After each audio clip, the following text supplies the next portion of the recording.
We'll go for yes, and we'll see what happens. How are we all doing? Chinese Grand Prix ahead of us. Hello, hello. Oh, there you go. Maybe. I'm hesitant. There we go. I think we're there. I'll see some people pop up in the chat, I'm sure. In a moment. There we go. There's Josh. How are we doing? There we go. Josh, my confirmation that I'm actually not just shouting into a void.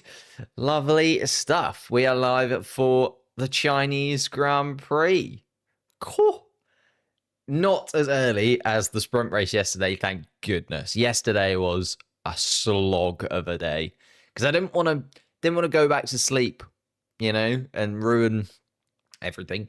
So tried to stayed up until like 8 and then just crashed.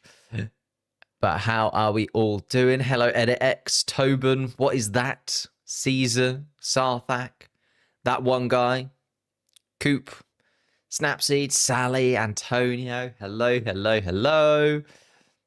How are we all doing? Nice race predictions. Oh, high race predictions.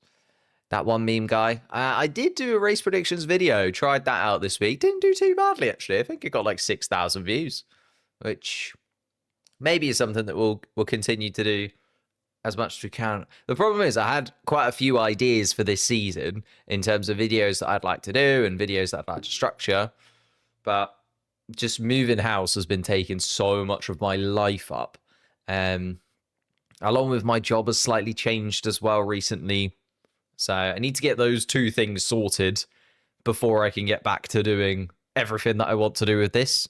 Because at the end of the day, this is a hobby, whereas they actually do pay my bills and put a roof over my head. So need to do that first and foremost. Let's make sure we've got a house before we start trying to do anything crazy.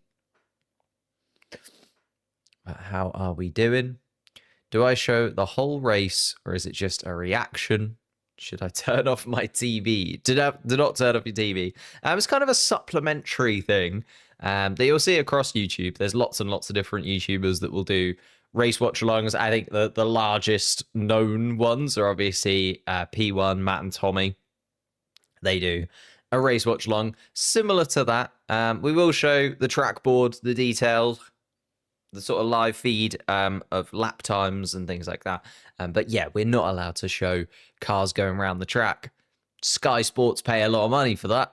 And unless, a lot of you guys hit the subscribe button and the like button, we're not going to have the kind of money to get the broadcast rights for an international sport. But maybe one day. You never know. If we hit like Mr. Beast level money, let's not say never, We could maybe buy imagine if we had the streaming rights for Formula One. Like, imagine if everyone globally, well, I suppose it would be in the UK. I'd have to niche down into the UK, I think. But imagine if everyone in the UK, the only way they could watch Formula One was on this channel. I think they would be livid, first and foremost, because I'm not doing all the thousands of rambly hours of pre-race and post-race, and I just can't. I'm one man. I can't do this.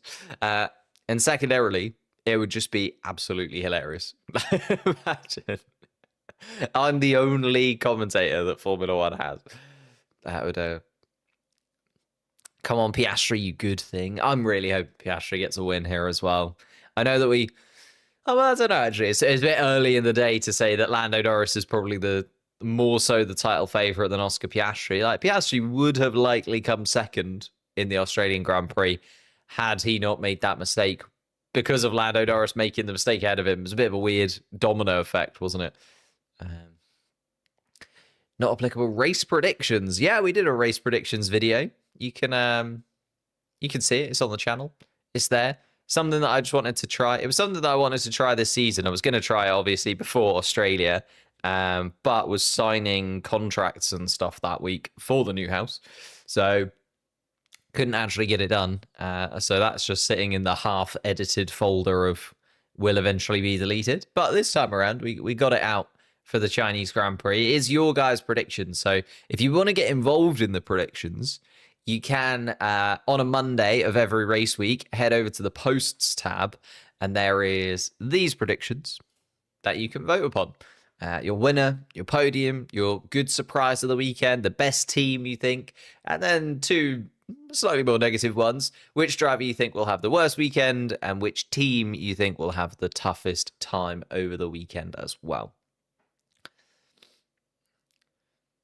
What place do I think Lawson is going to get? Oof. Oh, thank you, JM, for subscribing to the channel. Or JM, JM, however you want to... Oh, there's 2 people. There's one called Jam. There's one called JM. Mental. I was like, how have they done that? But no, there's 2 different people. How do I think Lawson will do?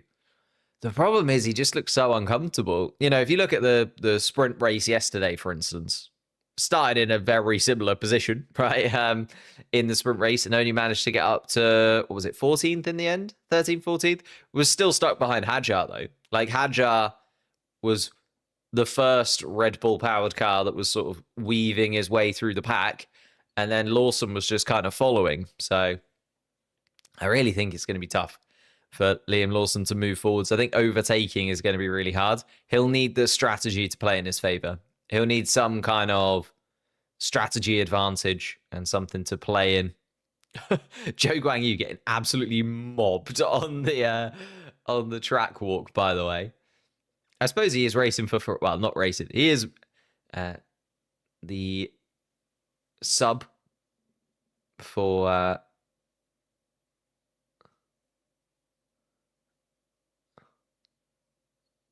Mr. Unicorn. Maybe go back to Joe Guang Yu. Joe Guang Yu is the reserve driver for Ferrari, so he's just getting absolutely mobbed when he's on the grid right now. Oh, dear. Also, I do need to say thank you for yesterday's stream. The qualifying stream yesterday got, like, Grand Prix numbers, which is a little bit odd. Like, the qualifying usually does a lot worse than the Grand Prix itself, for obvious reason. Like, it's a lot shorter a stream, and I'll be honest, a lot of, you know, casual Formula 1 fans, sorry, don't watch the qualifying sessions, if you are one of those. But it's one of those things where, like, the qualifying suddenly got, like, yeah, like race level numbers. So I appreciate that. Thank you so much. If you are new here, hit that subscribe button, hit the like button. I doubt many new people are here this early on. You know what I mean? Feels like the hardcore get here first. Do I think Oscar and Norris seem stronger? Yeah, but I also think that the McLaren at the moment seems stronger. The McLaren seems stronger. Both of them have improved, definitely. You know, Oscar last year, we were talking about his qualifying. Goes and gets his first pole position in Formula 1. That's a pretty good way to sort of say, yep, my qualifying has got stronger. And then with Lando Norris, the thing that was kind of holding him back was race starts, a little bit of qualifying as well, and strategy. And the strategy in Australia was pretty dang perfect. Like, they didn't get it too wrong.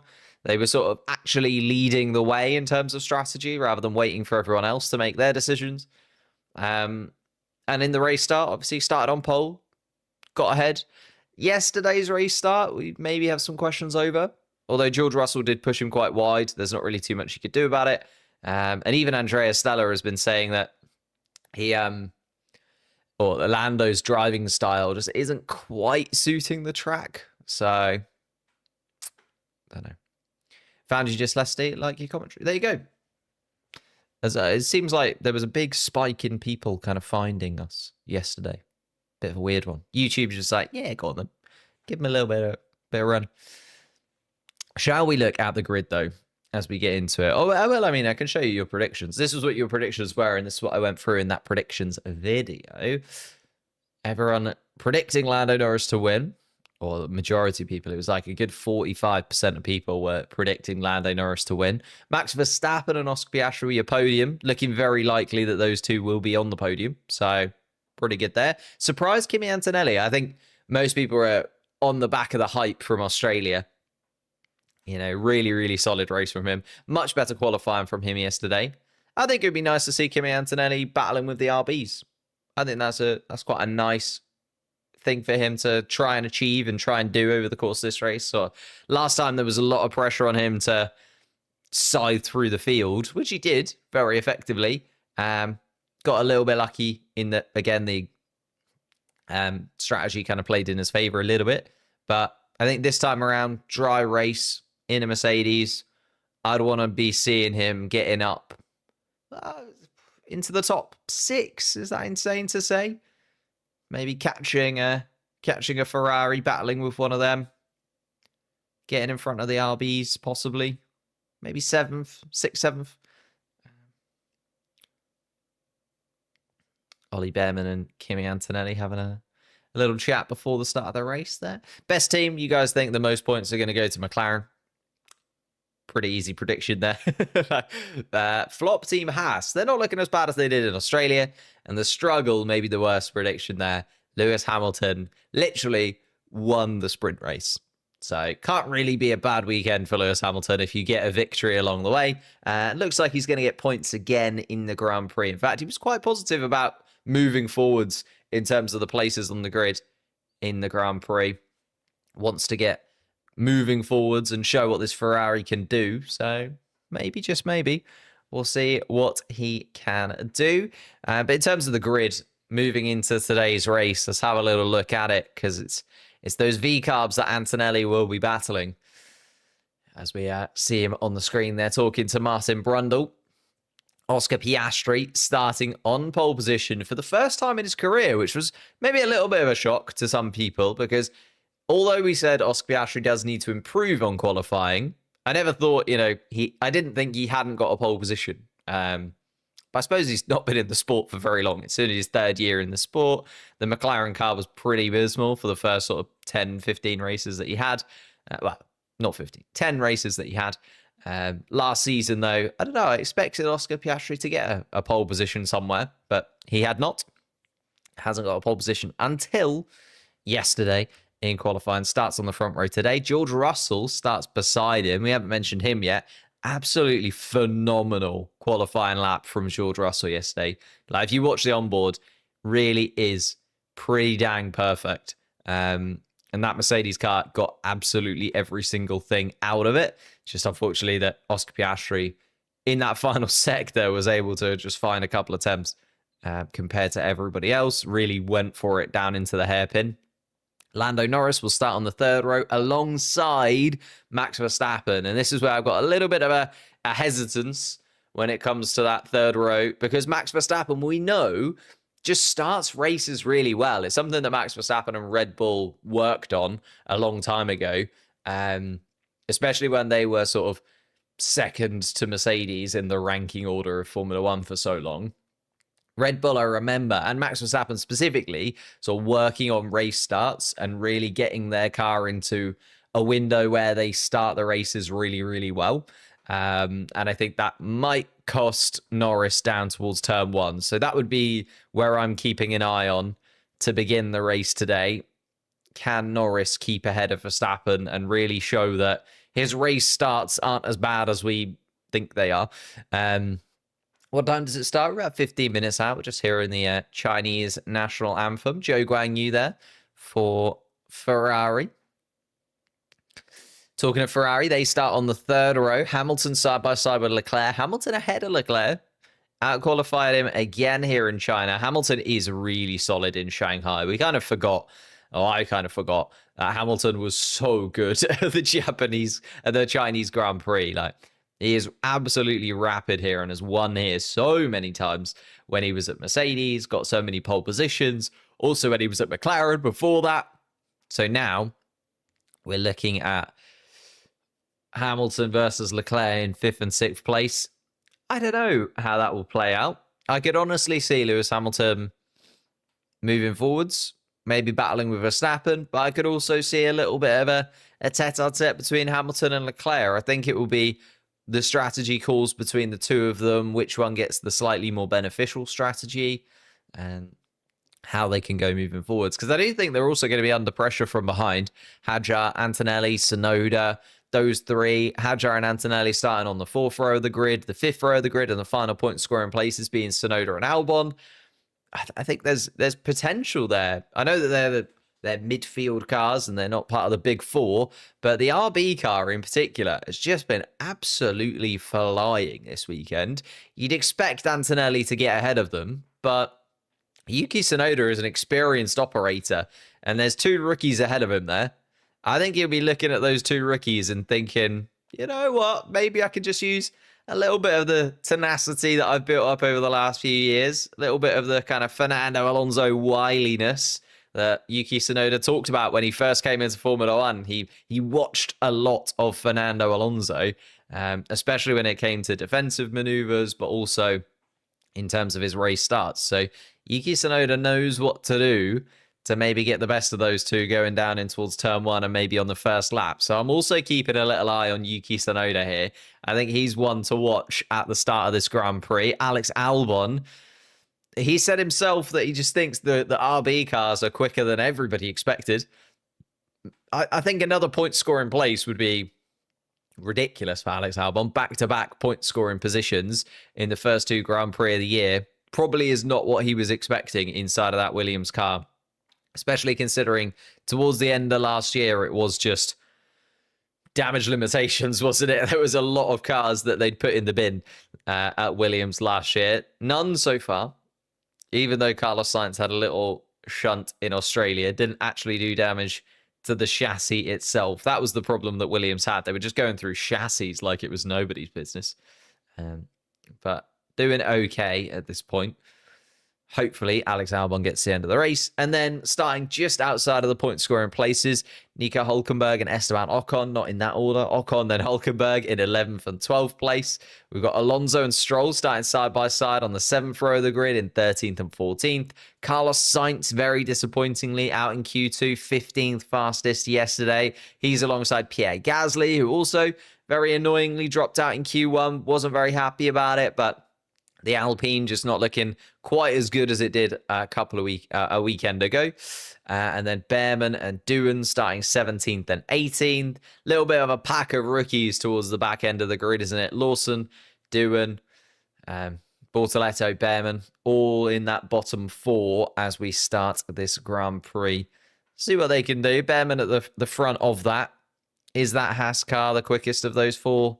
Well, no, Lawson is in the quickest of those four, but Lawson really struggling, and Lawson also starting from the pit lane, it has to be said. So Liam Lawson starting 20th, but also starting from the pit lane. So it's going to be a little while before Lawson catches up to the back of even Bortoletto, let alone the rest of the pack. So it's going to be a very, very tight race for those guys. And I'm interested to see what Lawson can do. I hope that he can move forwards, maybe score a point. I think that would be, just getting that first point on the board would be something to settle Liam Lawson's nerves a little bit. You know what I mean? I think that's what he needs. He just needs one, maybe 2 points, get him on the board. You've got your first points then, and you can kind of say, right, I'm in, I've got some points. Let's see what I can do from here. That is definitely going to be one of those. Should Lawson be removed from Red Bull and Yuki Tsunoda promoted? That is the discussion, isn't it? That's the impossible question that we will not know the answer to until Helmut Marko or Christian Horner comes out with a press conference and tells us. But it's starting to look, you know, we were so critical of Sergio Perez last year and plain saying that he misses Sergio Perez. Is the formation lap done? Oh, no. We still got about 10 minutes or so before the race gets underway. But if you look at last year, and you know, we were so critical of Sergio Perez for not being able to get out of Q1, for not being able to finish any higher than 8th, and actually, like, Liam Lawson would snap your hand off for an 8th place finish today, wouldn't he? So it does feel, I suppose the difference is Sergio Perez had been in the sport for a very long time. Sergio Perez was a very experienced driver, had been at Force India and Racing Point and Sauber and McLaren. You know, he'd been all over the grid before he ever even got into a Red Bull car. So that was the reason why there was a bit more animosity towards Sergio Perez straight off the bat. I think Liam Lawson is being given a little bit wider of a berth, and quite rightfully so. It's his 11th and 12th race in Formula One, which I know sounds like a lot, but Sergio Perez, his first race in a Red Bull was into the hundreds of his races in Formula One because he'd been there, done it with so many different teams before. But I think some of that criticism that did go Sergio Perez's way, I think a few people, including myself, I was very critical of Sergio Perez. I thought he should have done better. Maybe it was just the car is so hard to drive that nobody can really get the best out of that Red Bull car. Unless, of course, your name is Max Verstappen, who just seems to be able to do it. Do I think that Lewis will win with Ferrari today? I think that he will. I feel like Pookie Hamilton, you might be slightly biased. I'm not gonna accuse you of it. I'm not gonna accuse you of it. But I think you might be slightly biased. But I think Hamilton's in with a good shot, starting 5th place. I'd like to see a little Hamilton-Verstappen battle. Wouldn't we all, whenever you see Hamilton and Verstappen on the same piece of road, you just always want to see a little battle between the two of them. Why is Sainz struggling? I just can't get to grips with he actually was pretty good in qualifying in Australia. Then got that spin of torque. So basically what happened in Australia, and James Vowles kind of went through this, is as he was changing from 2nd to 3rd, got a big spike of torque, which then spun up the back wheels. And that's why he spun into the barriers at the beginning of the Australian Grand Prix behind the safety car.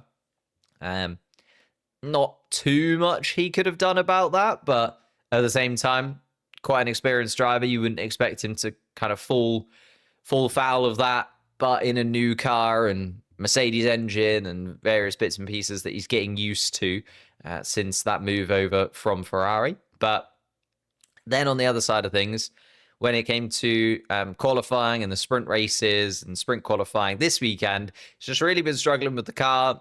Qualifying, his seat was coming undone and sort of moving around inside of the cockpit. Couldn't get the tires within the right temperature window. This track is really hard. I think we kind of forget a little bit that China is a really, really tough track to master. And especially when you're in a car that you're not 100% confident in. Sort of turn 1, turn 2 is ridiculously hard. If you've ever played it on the game, the Chinese Grand Prix is really, really tough. And then also 11 and 12. And 11 and 12 are so vital. Like turn 11, turn 12, they then lead into that really long back straight. So if you mess up turn 11, you're costing yourself time all the way from 11 through 12, through 13, and then loads of time down that back straight. And that was effectively what happened to Sainz. He just didn't quite get it right, lost loads of time in that final sector particularly, and just not the weekend that he would have wanted, or not the way that he would have wanted the weekend to have started in China. But really, really solid experience. Which game do I play? As in like the Formula One game. F1 24. F1 25 coming out soon. It's in the next couple of weeks or so, isn't it? Or next sort of few weeks. Thank you, Not Applicable. Huge fan. Thank you so much. Appreciate it. Is the Red Bull car bad? Let's, reword that, Lord of. It's not bad. It's just hard to drive. But I think all of these cars are quite hard to drive. Even Lando Norris has been complaining that the McLaren is really tricky to get underneath in the right way. And he's 3rd on the grid. So, if you're complaining about the car and you're 3rd on the grid, I think everything is just quite tricky to drive at this point. But we are going to get started. We're about 5 minutes out. Shall we make sure that everything is loaded up and ready to go? We are getting some driver radios through as well. In fact, I can show you that just while I quickly get some bits loaded up. 5 minutes to the formation lap. George Russell is told over the radio. Ollie Behrman, 5 minutes. And getting set up here. Radio checks for all of the drivers on the grid. And soon to be the start of the second round of the season. 2 out of 24 will be completed this weekend. Little bit of a jump between now and the third race of the season in Japan. Just a weekend off and then a triple header. It does seem weird that, in 4 weeks' time, we're going to be nearly a quarter of the way through the 2025 season. Doesn't feel like it's ready yet, Am I live on Twitch? I'm not. I was trying to get that sorted, but it doesn't seem to want to work this morning. So just the YouTube stream. Apologies if you were looking for it on there.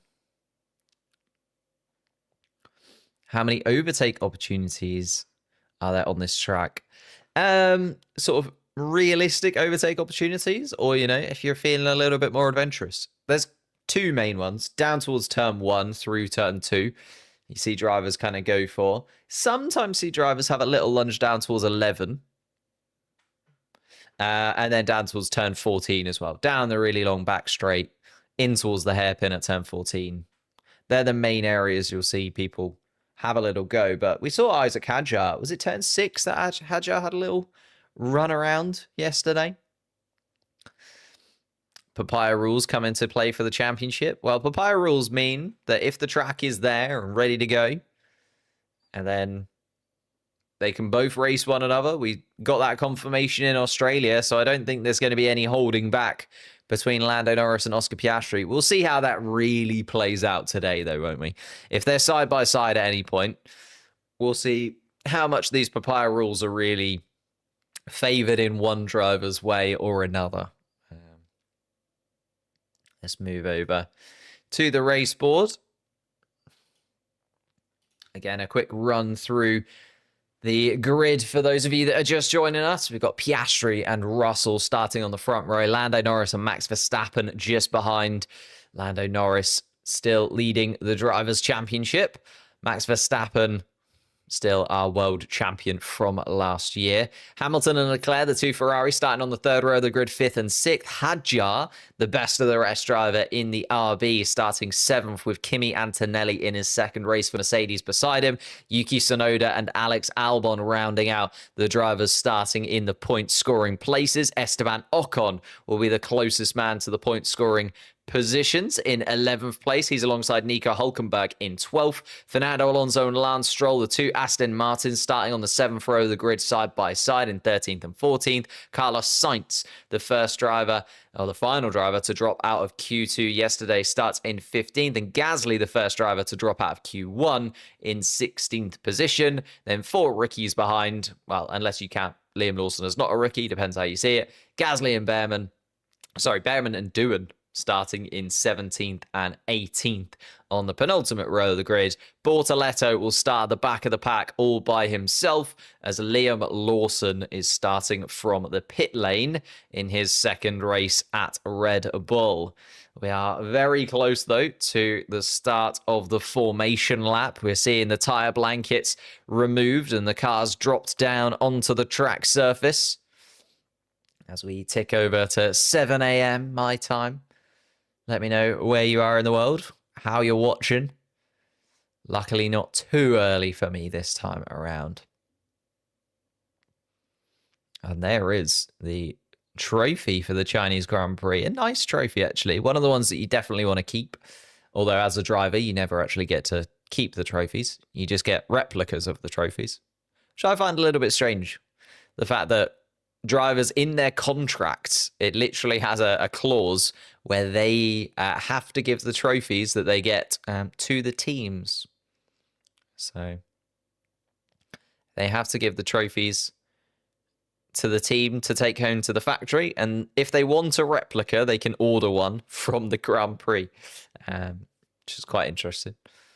So you don't actually get every single trophy you win, which, to be fair, for Lewis Hamilton is probably a good thing. Where on earth would he put over 100 trophies? Plus all the pole positioned little tires, plus everything else. Just needs a second house just for his trophy collection. Here we are then. Formation lap is underway as I waffle about trophies. Piastri coming through the first sector. Formation lap underway. You can see Bortoletto there, the final driver.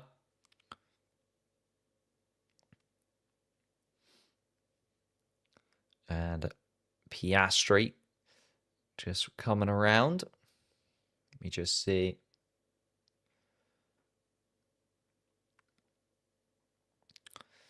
Burning Jonas, hello, hello.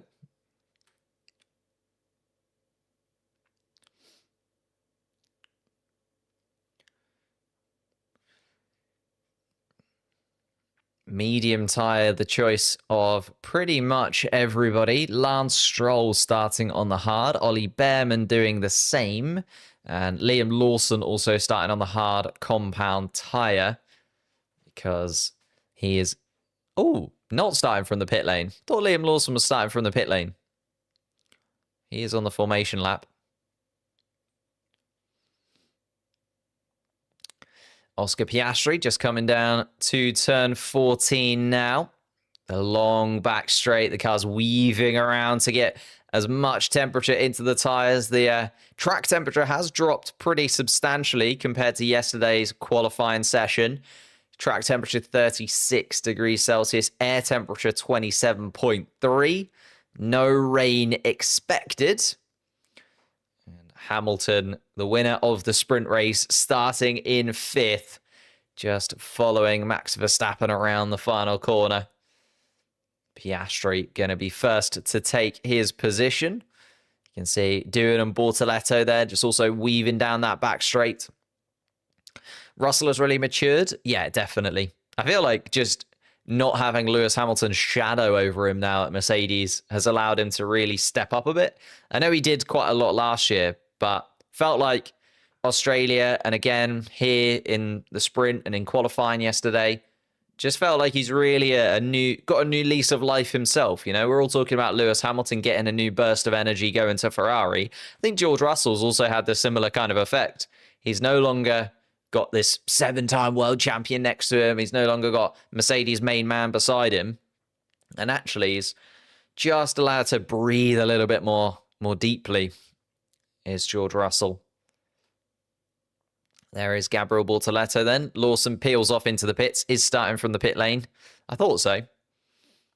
But he just was right up behind Bortoleto. So I thought he was maybe a little bit too close, but there we are. Bortoleto comes to a stop. And Bortoleto then gets the green flag waved behind him. 5 red lights stand between us and the start of the Japanese Grand Prix. Chinese Grand Prix. Keep saying Japan. But Oscar Piastri down to turn 1, side by side with George Russell, tries to come across to cover him, and Piastri does. Lando Norris is going to try and go around the outside of turn 1 and through into turn 2. He's going to have the inside line through turn 3 if he can just hang it around the outside, and does. Lando Norris up into 2nd place. Max Verstappen's had a nightmare start. Both of the Ferraris getting ahead of Max Verstappen.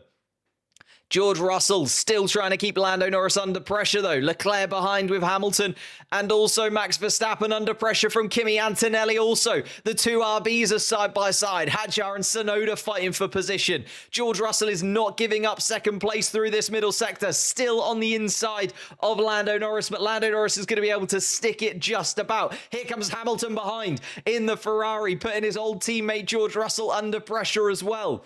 And there's a spin. I think it's Bortoleto out in the background. I think, is he going to be able to get that car going again? Yes, he is. Bortoleto continues. Verstappen on the radio. Charles has broken my front wing, or Charles has a broken front wing. Not sure if Verstappen means himself or Leclerc. I'll keep an eye as they come around. Isaac Hadjar still ahead. Oh no, Yuki Tsunoda's been able to get the better of him. Yuki Tsunoda ahead of Isaac Hadjar. And Esteban Ocon up into the points ahead of Alex Albon. So it's all been changing around in the midfield pack. Alex Albon now under pressure from Fernando Alonso. Pierre Gasly's had a really good start up into 13th, all the way down from 16th. Carlos Sainz has stayed 15th. Behrman's made a position up. Liam Lawson already ahead of both of the Stake Sauber cars. Been an absolute nightmare start for Nico Hülkenberg, who started in 12th place, now all the way down in 19th. And Gabriel Bortoleto, also with a little bit of a spin, he decides to come into the pits to change his strategy. Jack Doohan trying to go around the outside of Ollie Bearman, but Bearman keeps that position from Jack Doohan. It is Piastri, Norris, and Russell, our top three. Norris able to get the better of the Mercedes car. Let's see what happens then with these two fighting for the lead at McLaren. What will the team orders be? Here's Charles Leclerc's replay. Leclerc goes really in. Oh, and I think Leclerc does actually clip the rear right tyre of Hamilton, and I think that's where the damage came from. Bit of damage to the front wing of Charles Leclerc, possibly. Yes, missing a front wing end plate there is Leclerc. Lawson up ahead of the two Stake Sauber cars there, just catching the back of Jack Doohan in the background. Doohan, though, trying to keep Ollie Bearman within touching distance. DRS to be enabled soon. And there we go. George Russell has that DRS open behind Lando Norris. Lando Norris not within DRS range of Piastri, interestingly. And you can see that front wing end plate missing on Charles Leclerc's car. Will Ferrari decide to change that? Will cost them a little bit of time in the pit stops. Leclerc seems okay with it for now. Is falling away from his teammate a touch, though, inside of the DRS range. Be wondering if Ferrari are telling those two to try and keep within touching distance just to give Charles Leclerc that DRS advantage, because Max Verstappen is still lurking behind. There is a yellow flag in that middle sector as well. There's a bit of debris, but I think they're getting that off the track before Piastri will make it there. In fact, yep, they are. Back to green flag conditions all the way across.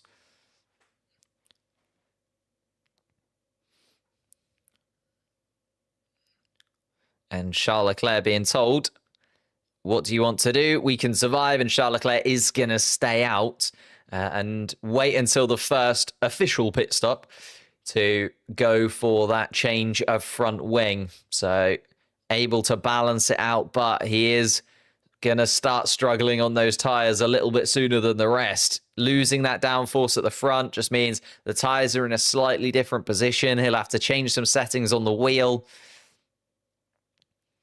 but need to look after those front tyres in this Grand Prix. As we saw in the sprint yesterday, those front tyres go and you are absolutely a sitting duck.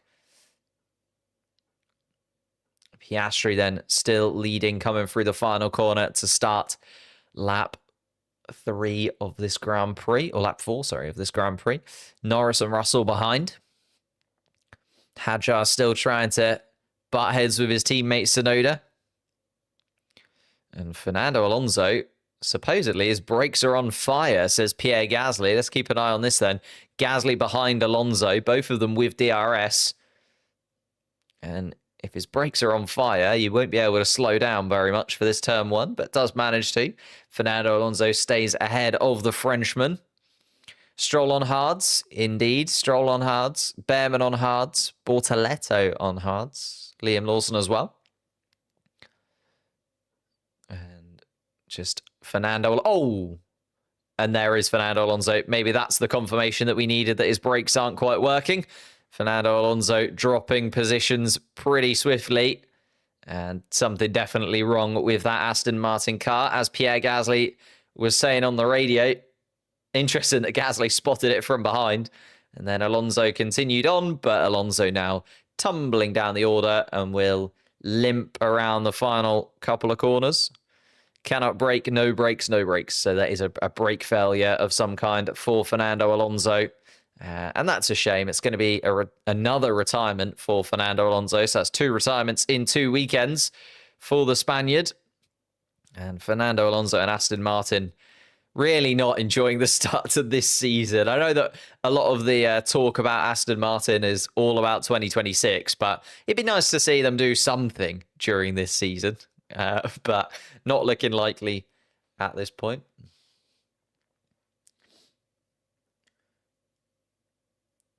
There is a few drivers under investigation for various bits and pieces, but nothing too substantial. Bortoletto, Tsunoda, Albon and Hulkenberg all under investigation from the stewards. Oh, bouncing around. A big jump off the curbs there. Lewis Hamilton pulled away quite well. Verstappen was right underneath the rear wing of Norris, but as Norris launched himself around the outside, Hamilton took the initiative and went up the inside of Verstappen. And then Leclerc also deciding to go through there, and that's where Leclerc lost that front wing end plate. And Hamilton on the radio letting them know that he's been hit, but both Ferraris seem to be going. A little bit of front wing missing on Charles Leclerc's car, but seems to be able to deal with it for now. Lando Norris still over a second behind Piastri. George Russell still with DRS, but not quite being able to close in on the back of the two McLarens ahead of him. The two Ferraris are starting to fall away a touch from the top three. Verstappen also 2.5 seconds adrift from Leclerc. Kimi Antonelli has got himself up into 7th place ahead of Hadjar. Hadjar's dropped a couple of positions behind the RBs. Ooh, and that was Bortoletto's spin. Was behind the Haas of Ollie Behrman. I think just got a little bit too into it. Into the gravel he went. But there is Fernando Alonso's car retiring into the garage. And Fernando Alonso is indeed going to be out of this Grand Prix. Some kind of brake failure within that Aston Martin. Pierre Gasly saw it happen from his Alpine. Looked okay down towards turn 1 and then started to fall away those brakes from Fernando Alonso. By the time he got to turn 6, just couldn't slow the car down. Lap 6 of this Chinese Grand Prix. 56 laps, of course, to complete. Double points for VCAB is all I want. Doing amazingly. Tsunoda and Hadjar looking pretty comfortable. They're not, troubling Antonelli ahead by any means, but Esteban Ocon being kept at arm's length just because Hadjar is still within the DRS range of Tsunoda. It's a little bit of a DRS train behind Yuki Tsunoda, but that kind of plays into the favor of RB. Because if everybody has DRS, then nobody has DRS. And Hadjar can be that defensive driver and put himself in that position to defend. Just behind. Ooh, another yellow flag. And then gone. Bortoletto just still running around at the back, trying to catch up to the field. Could really do with a safety car running into Bortoletto's favor here. But otherwise, he's going to be just racing around all by himself. Really disappointing for the Brazilian. But then we will get a real look at what the race pace is like of the Stakes Sauber on the hard tyres. Because he is in clean air, if ever I've seen it. In fact, coming onto the back straight, he won't even be able to see another car. So it's going to be a lonely afternoon for Gabriel Bortoletto. Unless anything else happens ahead of him. Jack Doohan closing into the back of Ollie Behrman. Still within DRS range. Behrman starting to struggle a touch inside of that Haas. A couple of seconds adrift from Carlos Sainz, and Doohan and Lawson are both going to have DRS behind Ollie Behrman. So this is going to be where we need to see the defensive maneuvers pulled out from the young Haas driver. Of course, 4 races to his name so far. 1 in a Ferrari. Can't be forgotten. And Yuki Tsunoda asking if he can use more front tyres. The problem is they're the ones that you need to keep in a really good window. Tsunoda just needs to make sure he doesn't lean on them too hard, which is what the team is saying, but they're also allowing him to race. They want to see Tsunoda put in the best performance that he can. There's Fernando Alonso, back-to-back retirements to start the season with the Aston Martin pit wall there. Fernando Alonso with a brake failure, taking him out of the Grand Prix. Let's see then. Piastri still able to edge away a little bit from Lando Norris. Still only a second or so between the two of them. Russell now outside of DRS range, though. Does take a little bit of the pressure off of Lando Norris from behind. Hamilton already complaining of a little bit of graining on his front left tyre. I think most people are going for that one-stop strategy. But the one-stop strategy here might be quite tricky to get done. Isaac Hadjar there in 9th place. Still a very, very solid point scoring position from him if he finishes there. I know he started 7th, but only in his 2nd Grand Prix. Very solid weekend. Sprint qualifying didn't go quite as planned, but the sprint race was very impressive, was making up positions and using the pace of that RB car effectively. And then into qualifying, got himself through to Q3, out-qualified his teammate. Lost a couple of positions at the start here, though. And Lando Norris on the radio, starting to struggle with his tyres as well. And yeah, you can see a little bit of that graining just starting to show, especially as they make their way through the slower corners here. So if you look down at turn 14, for instance, when the cars are coming in towards you, you just start to see that little sort of darker stripe on the front left and front right tyres, front left particularly. Hamilton going to make a few positions eventually. It's amazing tyre management. I mean, he's saying that he's not having the best of times at this moment, but only 1.5 seconds adrift of his old teammate George Russell. Definitely not out of contention yet. And we know that the pit stops can change everything pretty swiftly, depending on when and how and who. Bortoleto can win this. He's going to need a safety car to get back up behind. And Albon on the radio saying he thinks that his tyres are better than everyone else's around him. Very comfortable. Doesn't sound very comfortable.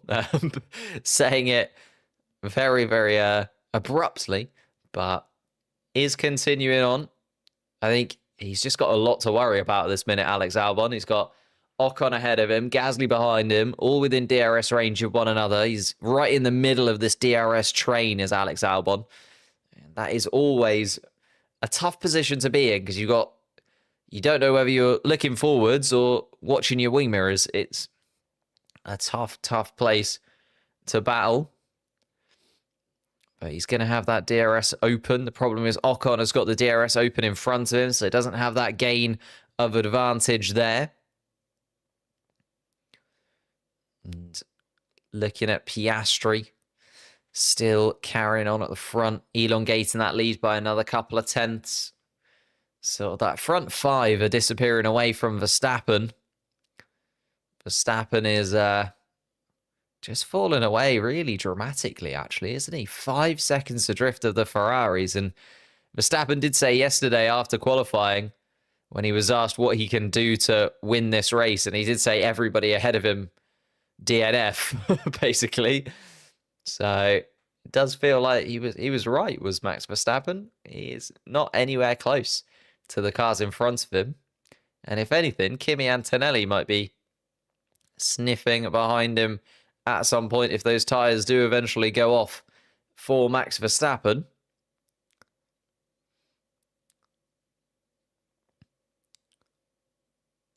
And Tsunoda, Hadjar and Ocon rounding out the point scoring positions just behind Verstappen and Antonelli. Our top 10. Charles Leclerc saying if it stays like this, he wants plan A. Plan A from the plethora of decisions that Ferrari have to make throughout the race. We know that they have plans all the way from A to Z. And is he going to start to fall off is the problem Charles Leclerc will have, because these tyres are just going to be under that bit more pressure because of that front wing damage. And we knew that this race was all going to be about tyre management. So Charles Leclerc adamant that he wants to stay on the plan that they've already got, even with that problem with his front wing. Is actually sort of sitting quite comfortably behind Lewis Hamilton. Is the only driver with DRS inside of the top 10 now, as Gasly comes into the pits. So Pierre into the pits early. And saying plan B on the Ferrari radio. Interesting. Let's see what Gasly's done then from mediums onto hards for Pierre. Going to come out, obviously, at the back of the pack, but in some lovely clean air, at least. 46 laps left to go, though, so it's a long, long distance for Pierre to hold on to those hard tyres if they are going for the one-stop strategy. Maybe they're going for a two-stop. You never know. Maybe Pierre does think he can make up those 20 seconds or so by just having the clean air, having the racetrack in front of him to run into, some fresh some fresh hard compound tyres to have a go with. We'll have to wait and see. Ban McLaren. They're not too far ahead. Couple of seconds from George Russell. It's not out of the question that George Russell would be able to close that in, especially if the tyres do dip away from the McLaren team. We didn't really see yesterday fully how the teams will deal with tyre degradation because they didn't have to pit during the sprint.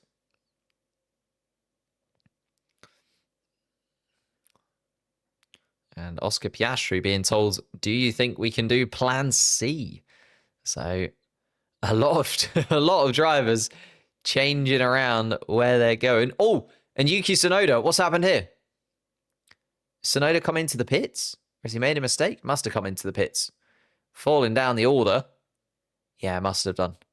Esteban Ocon as well into the pit lane. Whew, I was worried then. I thought Tsunoda had an issue or a problem. But Tsunoda in, Ocon in, doing in. Releases Hadjar.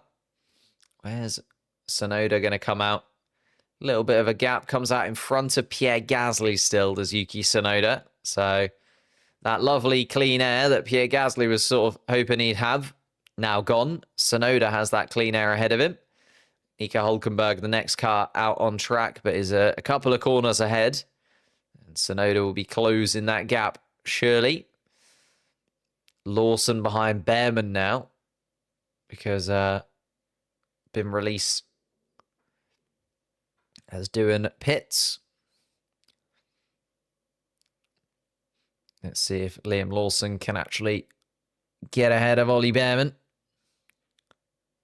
Hamilton and Leclerc still within touching distance. Leclerc really holding on to the back of Lewis Hamilton's rear wing at this moment. And wonder what kind of conversations are going on behind the scenes at Ferrari. They really don't want those two coming together. Need as many points on the board as possible because it's looking like the McLarens are going to run away with it. Max Verstappen, though, drifting away, putting Red Bull a little bit of a distance behind. F1 Trends, thank you so much. Appreciate that. If we are new here, hit that like button, hit the subscribe button. Really does help out the channel. There's, I think, like 800 people in the chat right now. So if we all hit the like button, that'd be absolutely amazing. It really does help out the channel as we get Hadjar and Antonelli also coming into the pits to swap around, covering off Yuki Tsunoda. Has Tsunoda been able to get in front of Antonelli? Yes, he has. Tsunoda with the undercut. And the Racing Bull of Yuki Tsunoda now ahead of Kimi Antonelli. And Antonelli is in this mix. And Isaac Hadjar has lost out pretty considerably. Hadjar now behind Ocon and Gasly. So using that undercut really does seem to be the way forward. And I wonder if some of the teams towards the front are looking at that undercut and going, wow, Yuki Tsunoda was able to make up a good chunk of time there. And let's see, Piastri just coming around the final couple of corners. Is he going to peel into the pits yet? No, Piastri stays out and goes long. So does Norris. What about Russell? No, also not there. Hamilton, though, does. Hamilton is the first driver in that front five to blink. Hamilton into the pits. Verstappen follows him. So it is Hamilton and Verstappen into the pits. Alex Albon continues on in the Williams. Lance Stroll continues on. Sainz comes around the final corner as well. Behrman and Lawson to come. So be interested to see where Hamilton comes out. Hamilton pulls away as Verstappen pulls into the pits.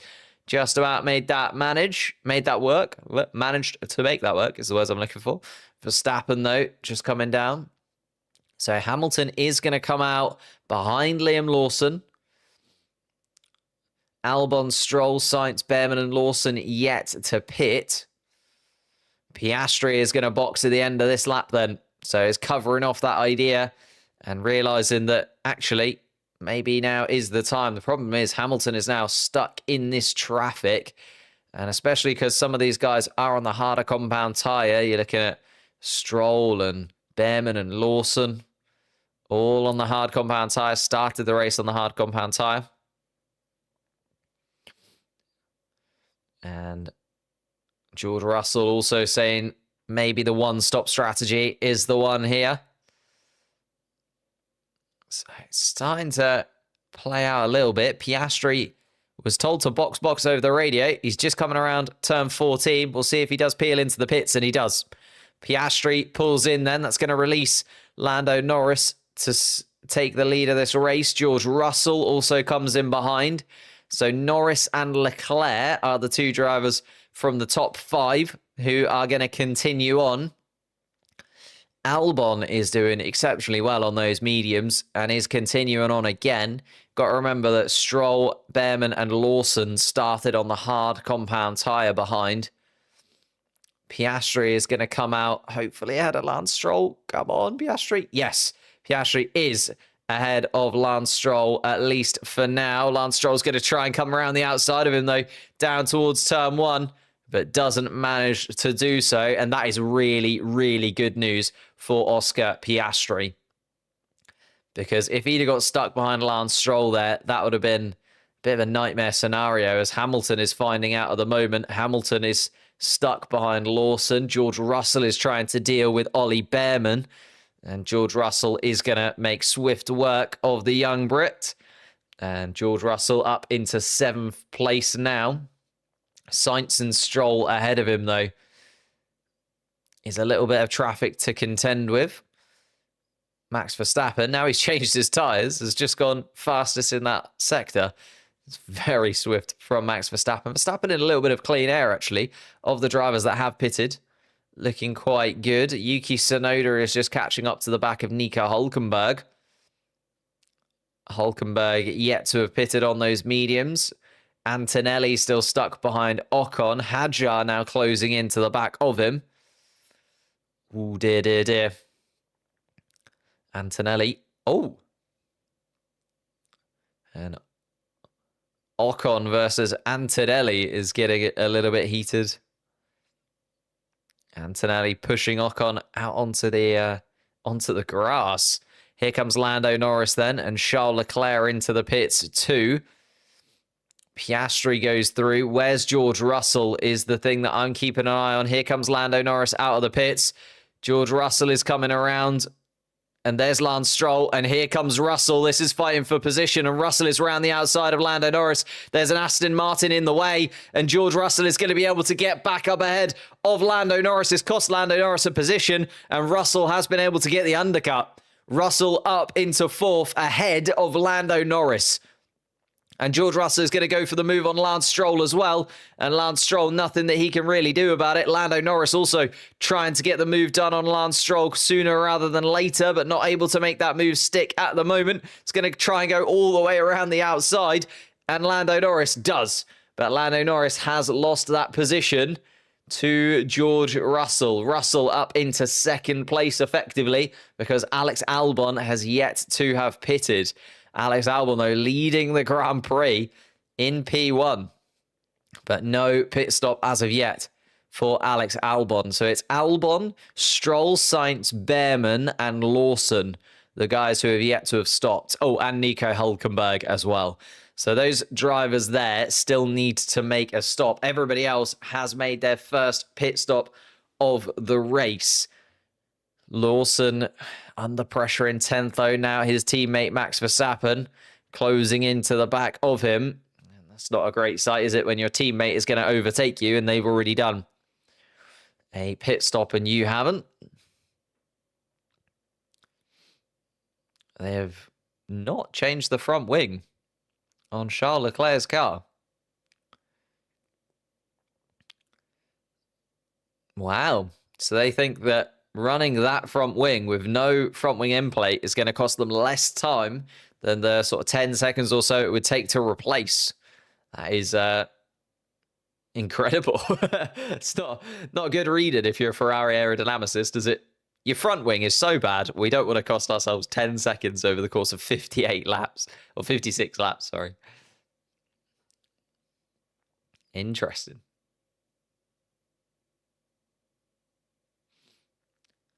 Hamilton and Leclerc then still running around side by side in their Ferraris. Lando Norris just got out of the pit lane, but not quite far enough ahead. George Russell comes around the outside at turn 1. And that pit stop really did cost Lando Norris there. Just that extra lap. One extra lap was all that was. And that allowed George Russell the opportunity to get that undercut done and get his Mercedes up into second place, and is now lapping very quickly indeed. Oscar Piastri is catching up to the back of Albon and is going to make swift work of the Williams. Alex Albon going very deep indeed. Lando Norris right under the rear wing of George Russell, though, and here's the DRS for Lando Norris. Almost identical in terms of tyres. The McLaren versus the Mercedes, and George Russell is going to have to duck out of it down towards turn 1. Lando Norris into turn 1 is going to take back that position, and George Russell has to get out of it and goes very wide through turn 2. Because of that, Lando Norris back up into effectively second place. Third on the road at the minute as Carlos Sainz comes into the pits in the Williams behind. Lando Norris was not very happy at all, losing that position, struck almost immediately, and Lando Norris up into effectively second place once again. Albon on the medium tyres going very long indeed in that Williams. We've seen this before from Alex Albon, where he sometimes does a little bit untoward when it comes to the strategies, goes very, very long on a set of tyres. And the only problem that he's got is the lap times are going to start to fall away a little bit. Max Verstappen has been able to get past his teammate Liam Lawson. Ollie Behrman is next up in the queue for Max Verstappen. If Alex Albon is preying on a safety car, I think he's going to be waiting a long time. There's no real opportunity for that to happen, I don't think, at this moment. Lewis Hamilton now starting to make swift work of Lance Stroll, and does. Charles Leclerc trying to follow on behind and keep himself within his teammates. Stroll and Leclerc almost touching as they go through the final couple of corners. Charles Leclerc trying to get ahead of that Aston Martin down towards turn 1, though. Here's Charles Leclerc side by side with Lance Stroll, and down towards turn 1 gets that job done. Even with a broken front wing, Leclerc then ahead of Stroll. So Albon, Stroll, Behrman. Here comes Lawson into the pits, I think.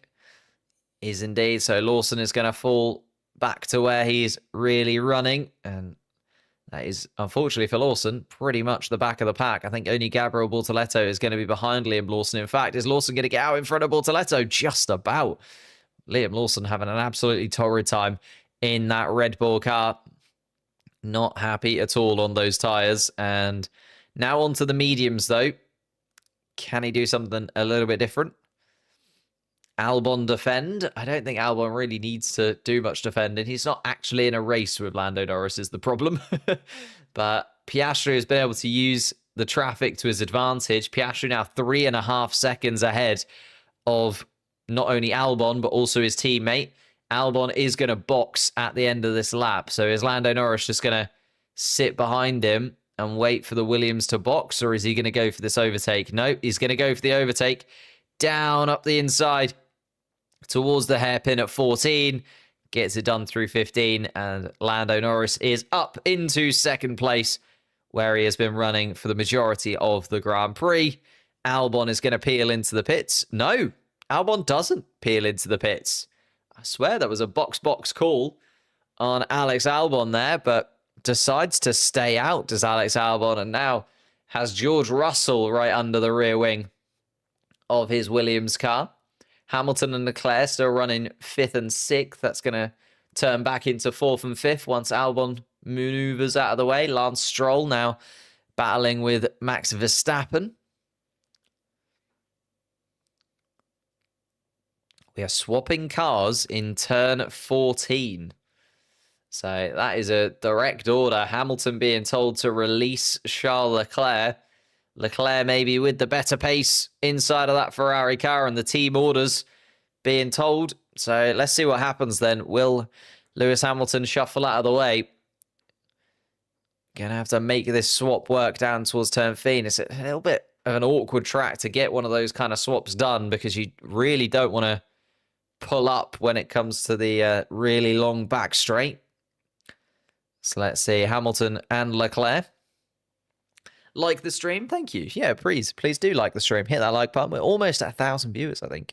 It'd be absolutely immense. If we can get anywhere near 1,000 likes, that would be insane. Hit the like button.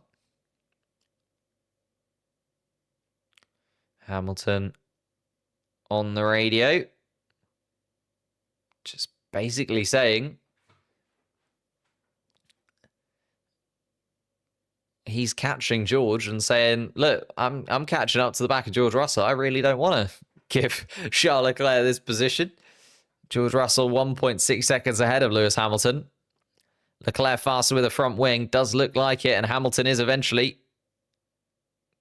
going to move out of the way. And Hamilton does eventually get the swap done. And Charles Leclerc is released in front. This is going to be interesting then. So if Charles Leclerc is so much quicker, if that swap has been done, will they swap back if, you know, Leclerc can't get in front of George Russell? Or do they stick to those positions if Hamilton can stay right under the rear wing of Leclerc? Let's see. Max Verstappen back up into 6th place. Stroll and Behrman still yet to have pitted. So Tsunoda running best of the rest in 9th place at the moment. Esteban Ocon has also been able to get in front of Kimi Antonelli in all of that chaos by just pitting that lap earlier. Ocon with the undercut on Antonelli. See if Antonelli can get back ahead. Hadjar has dropped down to 12th place. Pitted on the same lap as Kimi Antonelli. Gasly in 13th, pitted very early indeed and got the undercut on almost everybody. Alex Albon has come out just behind Pierre Gasly in that. So fresh tyres on the Williams car.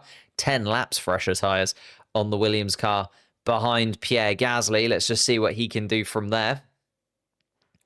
Doohan and Sainz just behind. Sainz on slightly fresher tyres too. Liam Lawson on the medium compound tyre, but is a distance from Carlos Sainz at this moment.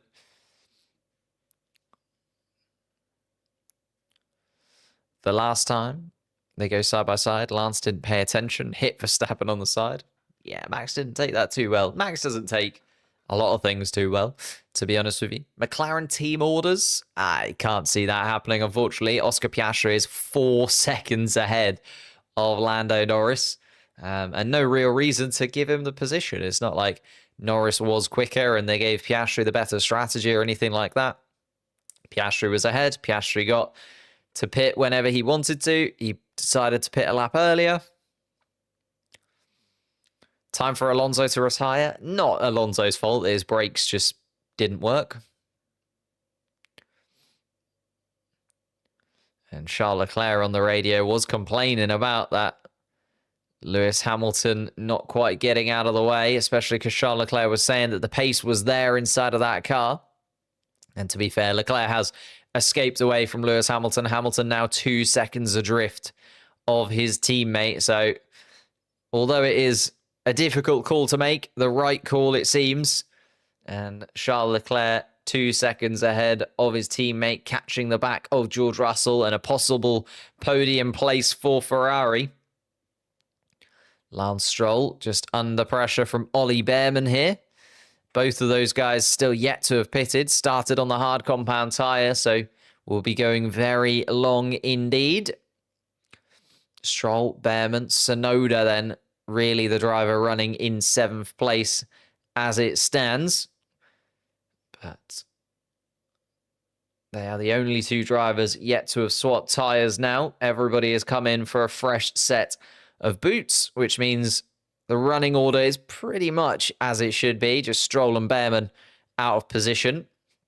Add 20 seconds onto their time and you can slot them into where they should be.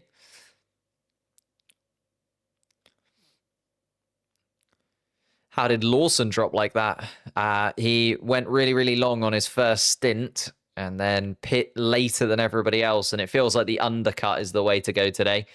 Feels like pitting earlier is better. And he waited and waited and waited and waited and pit very, very late. And it's not like an Albon situation where Albon was on the mediums and now he's on a fresher set of hards, so has an advantage.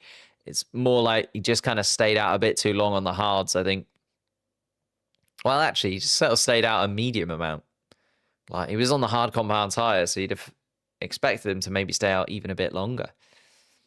Albon has been able to get past Pierre Gasly in all of this as well. We talk about Albon coming out behind Pierre down towards turn 14, the fresher rubber on the Williams car. And Albon up behind Isaac Hadjar now. 2.5 seconds, the gap between Hadjar and Albon. But as we say, slightly 8-lap fresher tyres on Albon's car. Let's see what he can do. Lance Stroll and Ollie Behrman having a battle here. Ollie Behrman, DRS open down towards turn 1. The Aston Martin is really struggling for pace right now, but Ollie Behrman trying to get a move done in the Haas. Could be a nice little scrap for 6th place, and then once they both pit, they'll drop out of the points anyway. Dropping away. Hamilton really struggling in the Ferrari. Yeah, it just seems to, on the hard compound tyre, Charles Leclerc's found a lot more pace than Hamilton. I say that. The gap is still only 2 seconds now, and Leclerc hasn't been able to get within DRS range.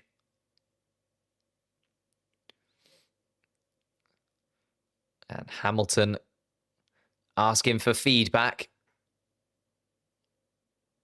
And Hamilton wanting to know, where can he make up time? What can he do to catch up to the back of his teammate? But not quite there yet. Alonso DNF. Yeah, unfortunately, a brake problem inside the Aston Martin. Nothing that Fernando Alonso could really do about it. Just done and done. Why is Antonelli 11th? Because Stroll and Behrman have yet to have pitted. And Tsunoda and Ocon just managed to get the jump on him, unfortunately, when it came to the strategy, the undercut. Here comes Ollie Behrman. Oh, big lock-up down towards turn 14 for Ollie Behrman. And he just got a little bit too excited about that overtake, it looks like, down towards turn 14. Behrman went way too deep, and Lance Stroll just came back up the inside of him. So Stroll stays ahead of Behrman. And Behrman having a little lunge, though. You love to see it from the young driver, battling with Lance Stroll, wanting to get that move done, but a little bit overzealous there.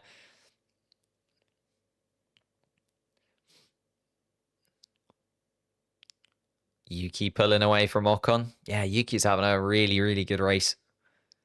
He's going to slot into 7th. And Charles Leclerc just seeing that the Mercedes is like a dragster out of turn 12.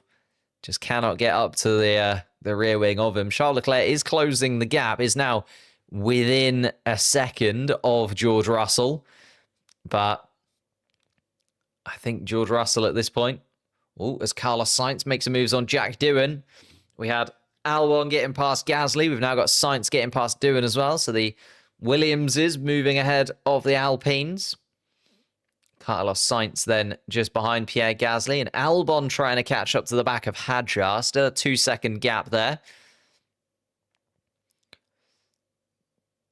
But the 2-stop strategy for most, you're imagining maybe sort of into the mid-30s. We're going to start to see these guys come in for a second pit stop. And have they learned that from the first pit stop, the undercut seems to be absolutely the way forward? Problem is you can't undercut too early, because then your tyres will fall off a cliff at the end of the race.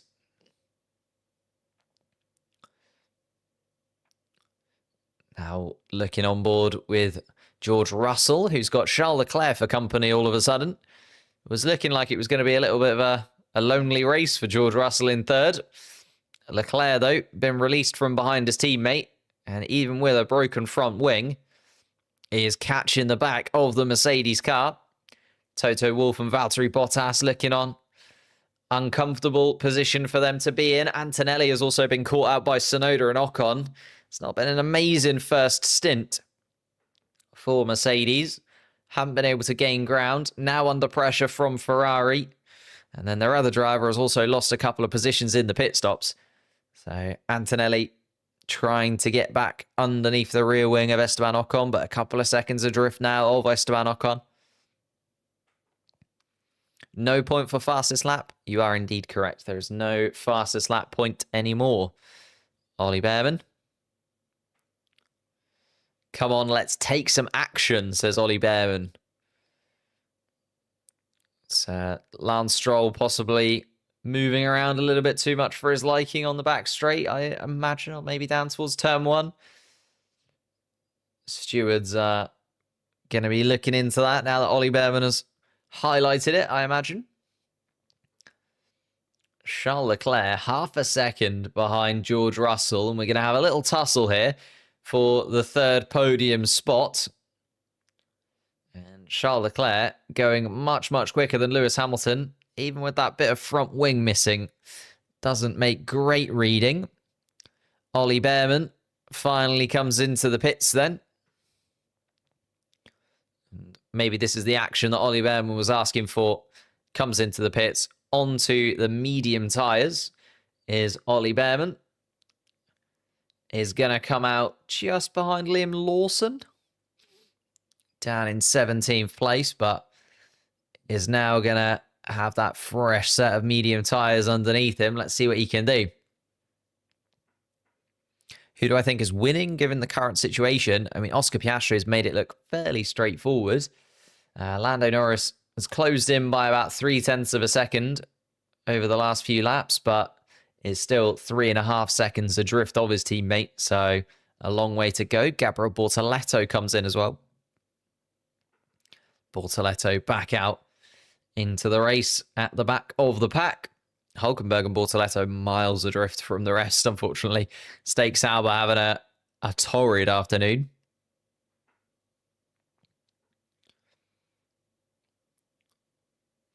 One stop or two stop. There's a few drivers on each. I think the majority will be a two stop.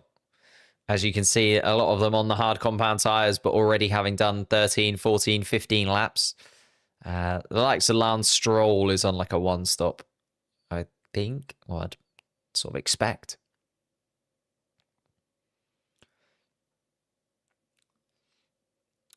So Lando Norris escaping away from Russell. Charles Leclerc still right underneath the rear wing of the Mercedes, but as he quite rightly has said on the radio, Charles Leclerc, that Mercedes is just able to disappear when it gets to the straight line parts. So much traction through those final couple of corners. And away it goes down towards turn 14 and then the same down towards turn 1. Charles Leclerc making up all of the time through the twisty bits. And then George Russell just escaping down the straights. But here we go. Max Verstappen still having a bit of a lonely afternoon in his Red Bull car. Dropped to 6th at the start of the race and hasn't been anywhere else since. Still running in 6th. Just see him coming into the back of the picture. Lando Norris. We'd like to use some of that pace up, please. And Lando saying that he doesn't just want to push into the dirty air of Oscar in front of him. So Lando wanting to escape away, or the team wanting Lando to get away from George Russell. But Lando not wanting to get into the dirty air of Oscar. And to be fair, now that they've said that, go for it, Lando. Lando has just closed the gap even more. 3.2 seconds, a fastest lap from Lando Norris. 5 tenths quicker than his teammate. But you'd imagine Piastri also still looking after his tyres a touch. And on board with Pierre Gasly. George Russell, Charles Leclerc, Lewis Hamilton all having a little scrap. Leclerc still within DRS range of Russell. Hamilton had to let his teammate through, but is trying to stay within touching distance of the pair. Verstappen trying to close in on the top 5 as well. Then a little bit of a gap. Yuki Tsunoda currently running best of the rest in 8th place. Lance Stroll ahead of him, but Lance Stroll yet to have pitted. And Lando Norris has been told that Oscar Piastri has been told to help him. So Piastri is going to make sure that his teammate can get away from George Russell, and is also going to maybe just speed up a little bit, is Oscar Piastri.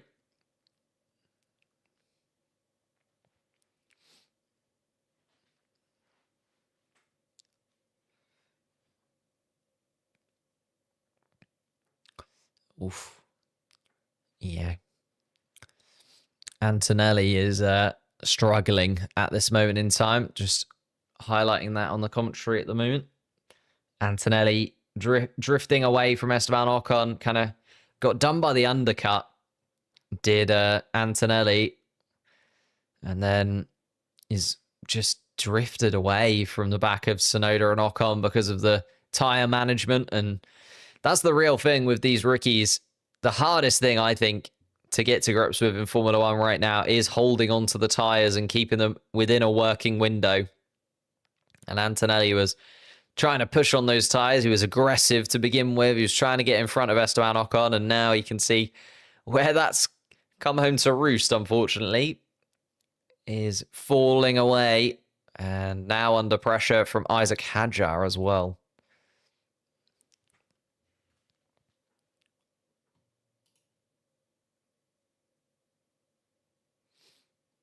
Ooh, Charles Leclerc gets all out of shape down towards turn 14, and that's going to cost him a second or so to George Russell ahead. And just drifts away. Oof. Stroll is actually doing okay. Well, yes and no. Hasn't pitted yet, but he's going for the one-stop strategy, so he's going to go super long on these hard compound tyres. Problem is, when he does come out, he's going to drop 20 seconds back. So Stroll is effectively running sort of in and around where Ollie Behrman is right now at this moment in time. But the other people around him might have to pit again. So, yeah, exactly. This is a really tough race for the rookies, Josh. Very, very hard. Lots of tyre management. Lots of being really patient, waiting for the opportunity to strike. Here comes Ollie Behrman, looking for that opportunity to strike at the back of Liam Lawson, and Liam Lawson's going to get outdone here by Ollie Behrman, and Behrman is up past Liam Lawson. Lawson now down into 17th, and Lawson then peels into the pits.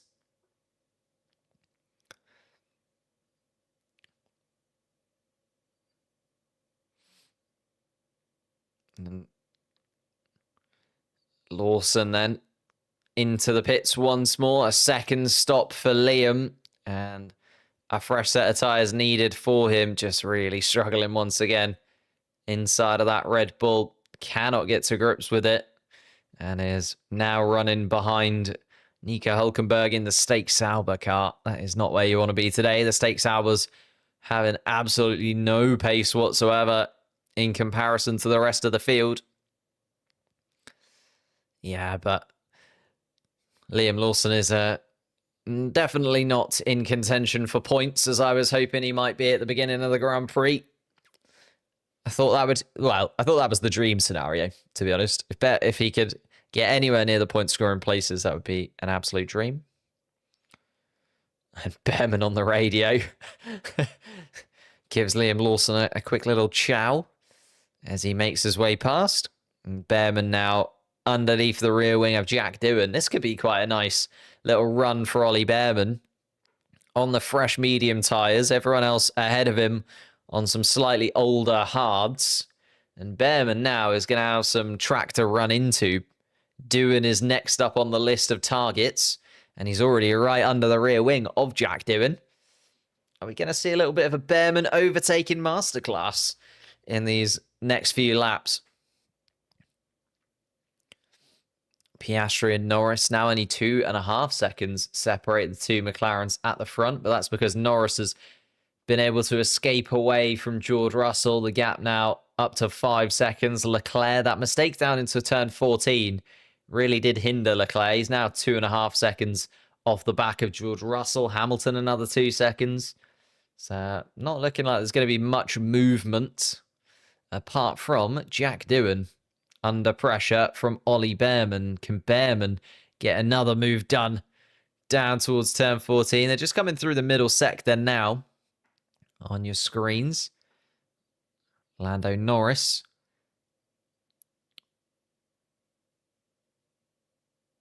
And Lando Norris, plan C is what Norris being told, but he's also asking, can Piastri just push up a little bit, go a bit quicker, because Lando Norris is finding himself in the dirty air and his tyres are starting to feel the problems that come with running in that dirty air. Lando Norris 2.5 seconds behind Piastri. Here comes Ollie Behrman then behind Jack Doohan.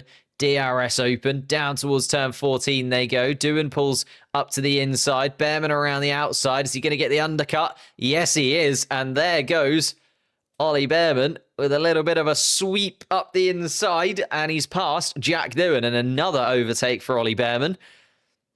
2 in 3 laps. Gets a round of applause from the Haas team. And gets away from Jack Doohan. Now, who's next up on the list for Ollie Behrman is Carlos Sainz, is a couple of seconds ahead. Much fresher tyres on Ollie Behrman's Haas car. Doesn't want to kill them, though. And Liam Lawson has also been able to make a move on Nico Hülkenberg. Just watching a little replay of that as of now. Just dives up the inside of Nico Hülkenberg, does Liam Lawson, and there's no real fighting between the two of them. Hülkenberg in a completely different race, unfortunately. Well, both of the Stake Sauber cars nowhere near in the race with the rest of the pack. Liam Lawson still not, to be honest. 17th place. Lawson now looking at a 20-second gap to Jack Doohan ahead of him. Of course, Jack Doohan likely to pit again. I was imagining that some of these drivers would pit again at this point, to be honest. The mid-30s in terms of the laps.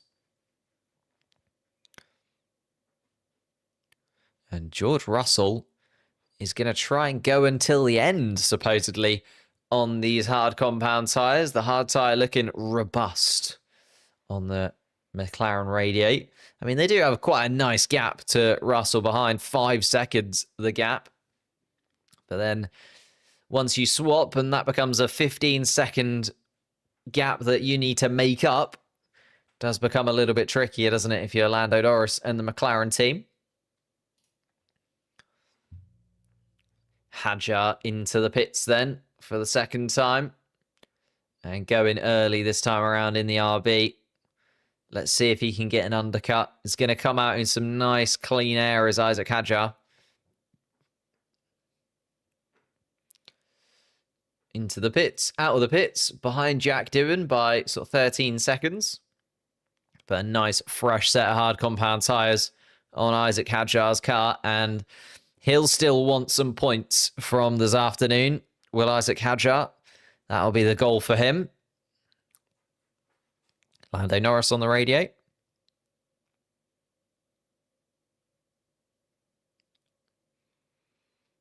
And Lando Norris being told just to be patient, just to conserve a little bit. Make sure you've got some fuel in the tank. Make sure you're managing those tyres. Has dropped away, actually, Lando Norris. I think he's just decided to get out of the dirty air of Oscar Piastri, because it was 2.5 seconds, now 3.5 seconds, the gap at the front. So Norris deciding to let his teammate disappear up the road a little bit more. George Russell then, 3rd place at the moment, just on board with him. 4.5 seconds the gap to Norris ahead. Got a lovely 3-second gap behind as well. And Russell, then similar gap to Hamilton as well. 3.5 seconds the gap between Leclerc and Hamilton. Hamilton 3 seconds to Verstappen. Everybody kind of needs that 3-second gap, because otherwise you're in the dirty air of the car in front. And without that 3-second gap, you're just munching through your tyres in a lot swifter a pace than you would like to. Small risk of rain on the last 3 laps. Wow. being told on the radio if there is a little bit of a rain turn right at the end, that could be a complete shuffle up of the pack. Because as we saw in Australia, you get the pit stop right when it comes to the rain, you can very, very quickly make up positions. You get the pit stop wrong when it comes to the rain, and my goodness me, you are in for a tough afternoon. Ollie Bearman, though, on board with him once again, as he has now caught the back of Carlos Sainz. This is a little bit more of a difficult overtake, though, if Ollie Bearman's going to do it. There's one thing overtaking Lawson and Doohan. It's another thing overtaking multiple Grand Prix winners. Carlos Sainz, of course, making that move from Ferrari to Williams. Ollie Bearman hoping that he'll have a Ferrari seat in the future. And Bearman now looking at the back of Carlos Sainz. Carlos Sainz dummies to the inside. Bearman does go up the inside. Is going to have to go super deep into the corner, though. Can he get those medium tyres to stick? Going to be side by side through turn 15. Down into turn 16 they go. And Bearman is going to have that position. But will Carlos Sainz come back at him with the DRS inside the Williams? And Bearman is going to have enough. Bearman stays ahead, and Bearman gets that move done on Carlos Sainz. So up into 12th place now. Here comes Yuki Tsunoda, and he's going to come out just ahead of his teammate Isaac Hadjar. So Tsunoda and Hadjar have both swapped for the second pit stop for both of the RB cars. Ollie Bearman, though, is not going to swap again. So you're imagining that Tsunoda and Hadjar are going to have to catch up to Ollie Bearman here. Could be another RB disaster class when it comes to strategy if everybody else does go to the end and they haven't got the pace, but we'll have to wait and see. Isaac Hadjar was the quickest man out on track last lap, so they clearly think they've got the pace inside of the RB car and the ability to get those overtakes done. We'll have to wait and see, though, what the rest of the field do in front of them. Piastri still 3 seconds ahead in the lead. Lance Stroll still running around in 7th place. 35 laps he has now done on those hard tyres. Surely they are going to be screaming to be changed in that Aston Martin. Medium tyres awaiting Lance Stroll, and maybe a little bit of a run similar to what we're seeing from Ollie Bearman at the end of the Grand Prix. And here comes Stroll. Finally, I was thinking, how long is it going to go on? Stroll does come into the pits. It's going to release Esteban Ocon and Kimi Antonelli. And Max Verstappen finding his groove a little bit. Just GP telling him some good pace. Better late than never. I think a GP is the only man that can talk to Max Verstappen like that, isn't he? Max Verstappen would just absolutely go off on 99% of human beings. But GP, just the relationship that they have, I do really enjoy. Oh, interesting. Lance Stroll has come out ahead of Yuki Tsunoda. So Lance Stroll might have done an absolute blinder of a strategy here. Lance Stroll doing really well to hold on to those hard compound tyres as long as he did. And Lance Stroll now ahead of the RBs. Lewis Hamilton supposedly will be under pressure from Max Verstappen in a couple of laps if Verstappen keeps up this pace. It's your birthday. Happy birthday.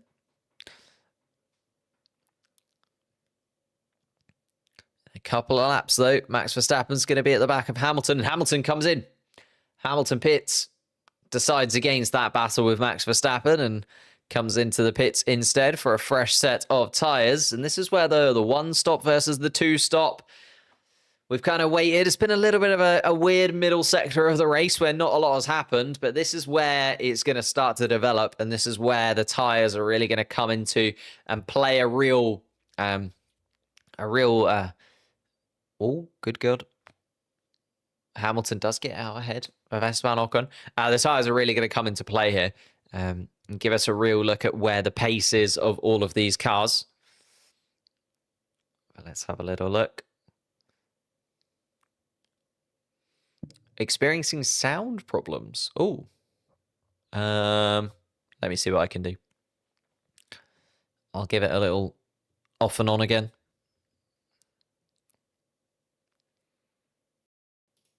There we go. Hopefully that's sorted out, but we'll see. Audio check. Radio check. Ollie Bearman now up into 11th place, by the way, on the medium tyre. And Ollie Behrman now 11th place behind Pierre Gasly. Has caught up to the back of the Alpine, though. Lando Norris.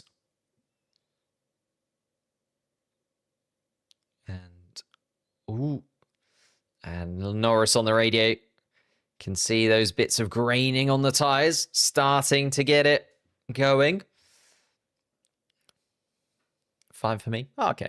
Maybe just, whilst we're here, maybe hit the like button, subscribe, just before we get into the closing stages of this Grand Prix. Just over 1,000 people watching. That is ridiculous. That is proper insane numbers in comparison to what we normally get. So if you could hit that like button, it really does help out the stream. Subscribe to the channel if you're new as well. Trying to hit 120,000.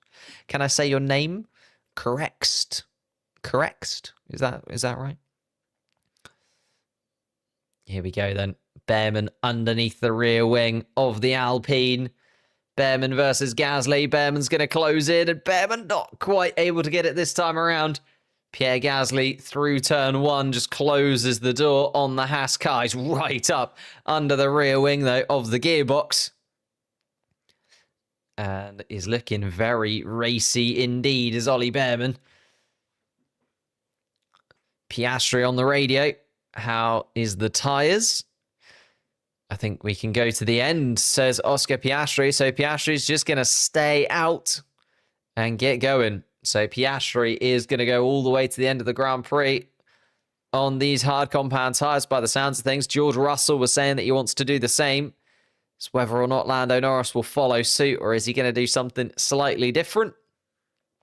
Why did Hamilton fall back? Hamilton has pitted for a second time, but also just didn't have the pace, to be honest. Max Verstappen was closing the gap to Lewis Hamilton as it was.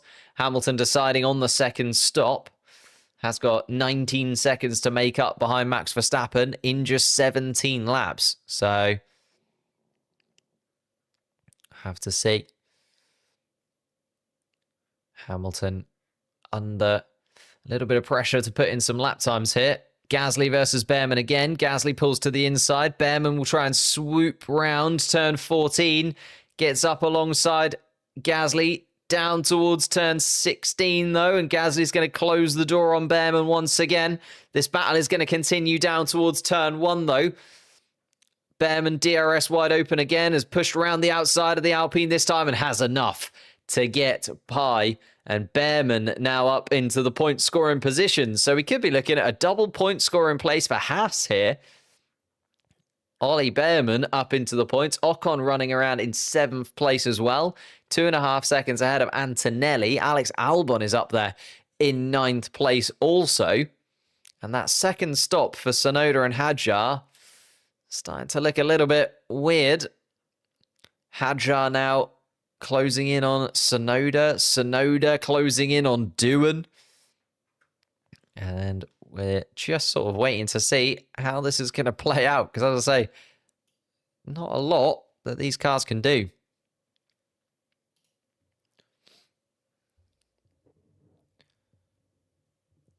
Here we are. Oh, my goodness.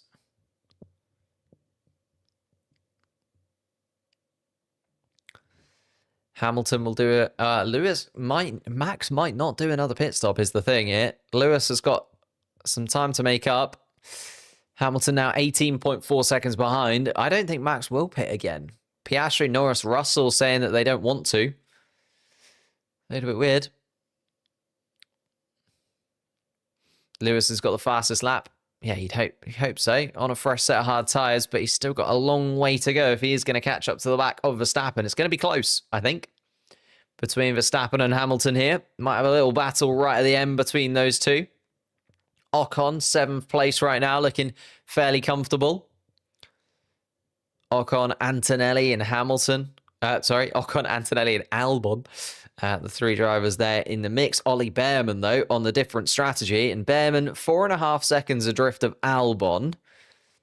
0.3 of a second quicker last lap. But Albon is not on as older tyres as the other drivers that he's been overtaking recently. So Behrman in the mix all of a sudden for a couple of points as well. Max Verstappen and then hoping to keep these tyres good. Hamilton hoping that the drivers in front all have their tyres completely fall off a cliff. And if they don't, Lewis is going to come home P6, which would be a stark reminder, considering that sprint win yesterday, that he isn't quite there as of yet.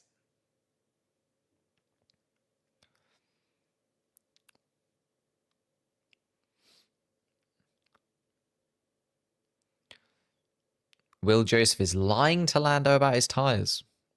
We've seen it in Hungary. I doubt that. I doubt that a little bit. I think Lando Norris can feel it inside of the car. Not so much needs to be lied to.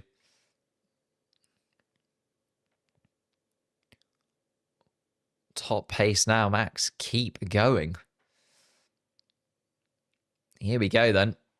Max Verstappen given the go-ahead to just absolutely rinse these tyres for everything they've got.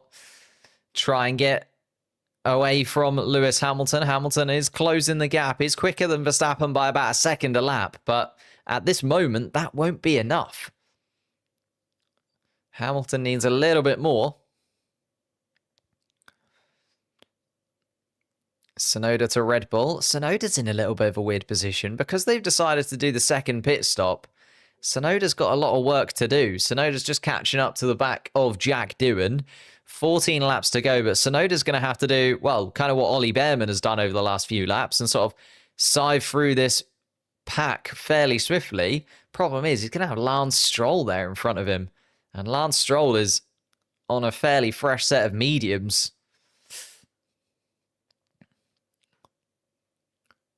I thought Sauber was good because of Melbourne. Yeah, they just have no pace this weekend at all, do they? I mean, Bortoletto did have a spin at the start of the Grand Prix, which put him in a bit of a pickle. But even Nico Hülkenberg has just been miles away from the rest of the pack.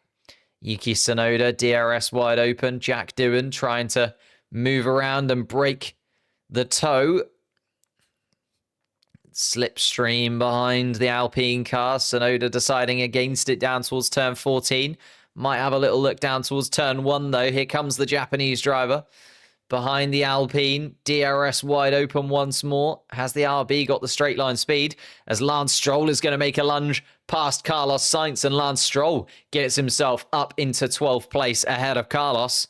So Stroll now running in 12th, and Stroll also looking like he might be able to nab a point or two here if it goes in his favour. Everything is starting to fall away a little bit, and we're starting to see where the puzzle pieces are going to slot in. Jack Doohan now really under pressure.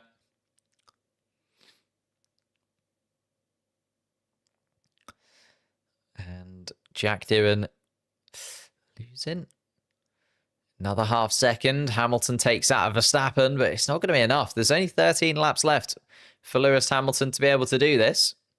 And it does feel like it's too late for those guys at the front to pit. So everyone at the front is just going to hang around and see if they can do it.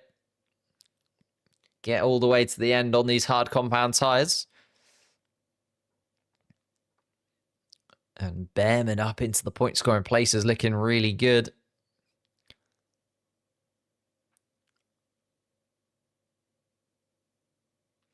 Verstappen just being told. Tsunoda trying to get back up into the point scoring places has only just got past Jack Doohan up into 14th. Carlos Sainz is the next man on the list. And it's those guys that have done the 2 stops and the guys that have kind of done the 1-stop strategy that are now in the mix and are going to be able to get those overtakes. Hadjar behind Doohan will also be trying to make a move. But there's no real movement at the front of the pack, unfortunately. Everyone is just going to try and hunker in and keep hold of their tyres. So Piastri, Norris, Russell, Leclerc, Verstappen, looking likely that that's going to be our top 5, unless Lewis Hamilton can close in enough. 13 laps left to go. Still a 15-second gap, though. So Hamilton not looking exactly likely to close in on Max Verstappen here. Esteban Ocon has the dream maneuver. Esteban Ocon got the undercut on Kimi Antonelli and Tsunoda at the start of the race and has just continued on. Ocon 32 laps done on those hard tyres. Antonelli kind of stuck behind him. But a couple of seconds adrift. Albon then another couple of seconds. Behrman another couple of seconds. So it's going to be tough for anybody to really make moves inside of the top 10. Yuki Tsunoda and Lance Stroll will be the drivers to try and break back into that top 10. Charles Leclerc on the radio.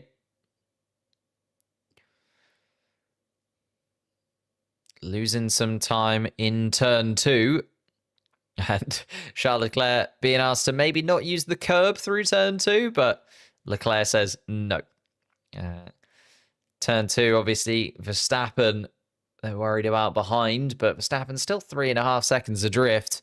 So unlikely that Charles will be caught up that quickly, I'd imagine. Let's have a look at their lap times. Yeah, it was only 2 times quicker from Verstappen last lap. And again, it's one thing catching the back of a car. It's definitely another thing having the pace to get ahead. As we see with Isaac Hadjar here, who's right under the rear wing of the Alpine car. Isaac Hadjar will have raced with Jack Doohan a lot beforehand in various different series. Now both rookies in Formula 1 together. Both under pressure. Jack Doohan's got Colapinto over his shoulder. Isaac Hadjar, pressure because he spun out in that first race. Right on the formation laps. Had a much better weekend here. Again, I think RB might have just got this strategy completely wrong. And Lando Norris being told there might be rain on the last lap. So that would just be everybody tiptoeing around on the hard compound tyres or medium compound tyres and hoping not to spin.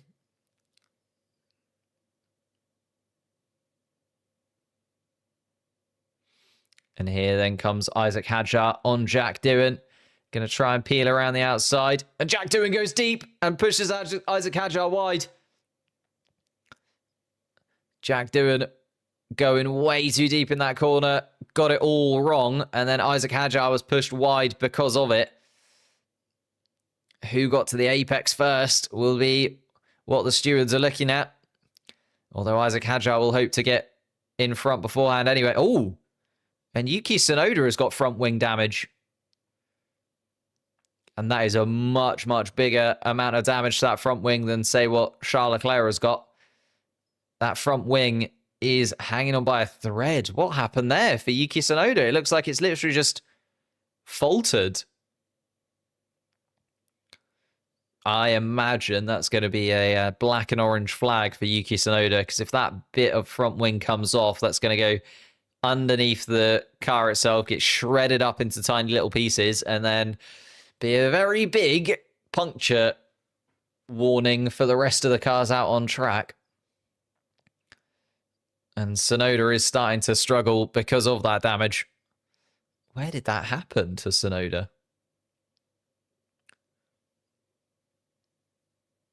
Down into the hairpin with Jack Doohan. Went wide. Oh no, that's Isaac Hadjar, isn't it?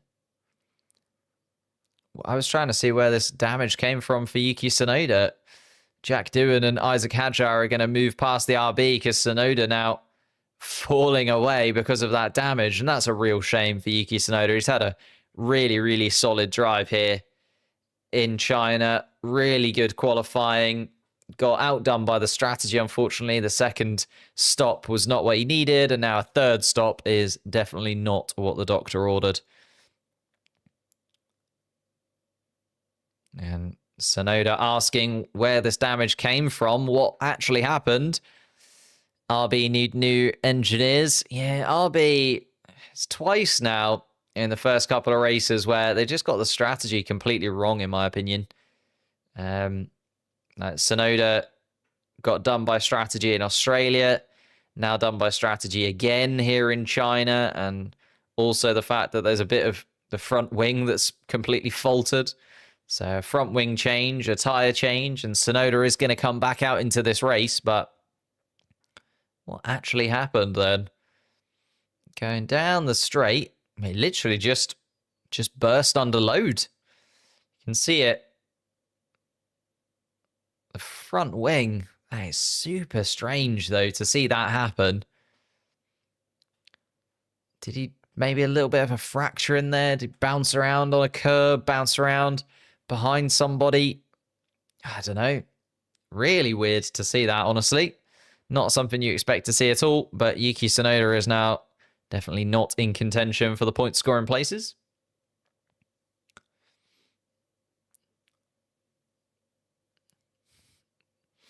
And Lando Norris now struggling with the brakes inside of his McLaren car, saying that the brake pedal is really long and is now really struggling to stop the car when it comes to those really hard braking zones, especially around here. You've got quite a few really hard braking zones where you do have to just stamp on that brake pedal.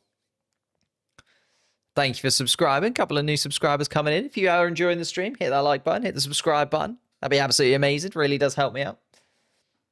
Trying to get 120,000 subscribers on the channel. Hasn't been the most amazing end to the Grand Prix. We're maybe expecting it to sort of heighten up a little bit towards the end with the second pit stops, but then everyone decided against the second pit stops and instead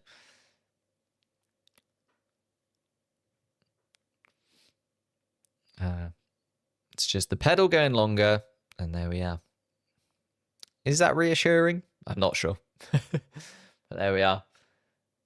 Lando Norris, though, still in second place. And yeah, unfortunately, it's just going to... I feel like this race is just going to wind down over these last 8 laps. Hadjar and Doohan under investigation for that battle that they had beforehand. Hadjar now looking to try and get past Jack Doohan again. Doohan, though, moves very late. And I think that's going to be Doohan under a little bit of an investigation and possibly a little bit of a penalty for Jack Doohan. Although it does mean that Isaac Hadjar is also going to miss out on the points. Which is a shame. Like, both of the RBs, remember, started in the point scoring places. Both of them now out of them. And Haas have kind of taken their position. It's still the same top 10 we started with, except you swap the 2 RBs for the 2 Haas's. Esteban Ocon and Ollie Behrman have got it spot on in terms of their strategy today. Lando Norris on the radio again. And the brake pedal will continue to get long. So it's there. Read the comments. I do read the comments. There's just not a lot going on at the moment. You say it's okay. Don't worry. You'll be all right. Behrman P10 confirmed. Pretty much, yeah. He's escaping away from Pierre Gasly. Not going to be able to catch the back of Alex Albon. Alex Albon not on quite as sort of old hard tyres compared to the rest of the guys that Behrman was siving through in that middle stint. But Behrman came to life there for a few laps, sort of got past Doohan and Sainz and Stroll and Gasly. Was having little battles all the way through, and a deserved point on the board for Ollie Behrman.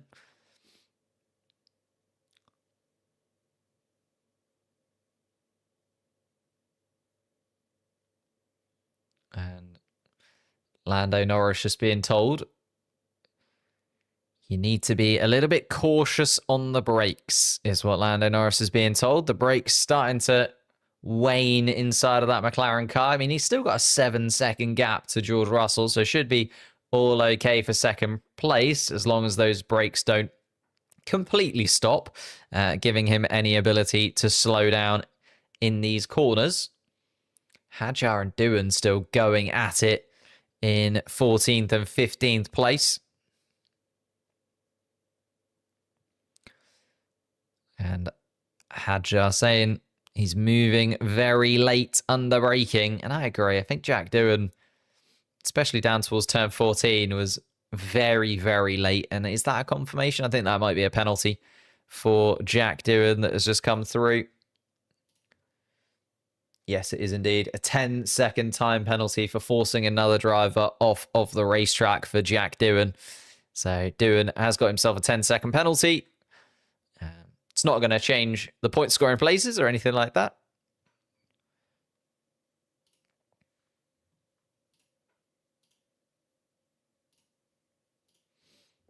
And Lando Norris is being told, look, you'd rather finish second than not at all. You're still going to be leading the Drivers' Championship. I know it's frustrating that you're not going to win the race and your teammate is, but it's a 24 race season. There's a long way to go. And unfortunately, when you have a little bit of a brake issue like this, Norris being told by his engineer, just take it that little bit easy. And would have been able to push, I imagine, at this point in the race, or at least towards the end, but that might have been what started to make those little issues occur, basically. Do you think that the McLarens will swap places? Absolutely not. Absolutely not.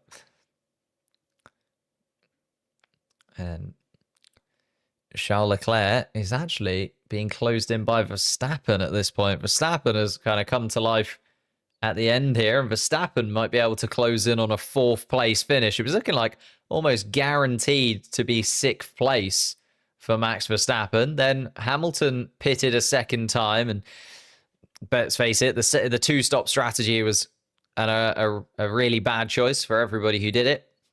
Both of the RBs and Lewis Hamilton losing out because of that 2-stop. And then Max Verstappen is now closing into the back of Leclerc and is actually right under the rear wing of Charles Leclerc. Suddenly, we're going. What happens to Tsunoda?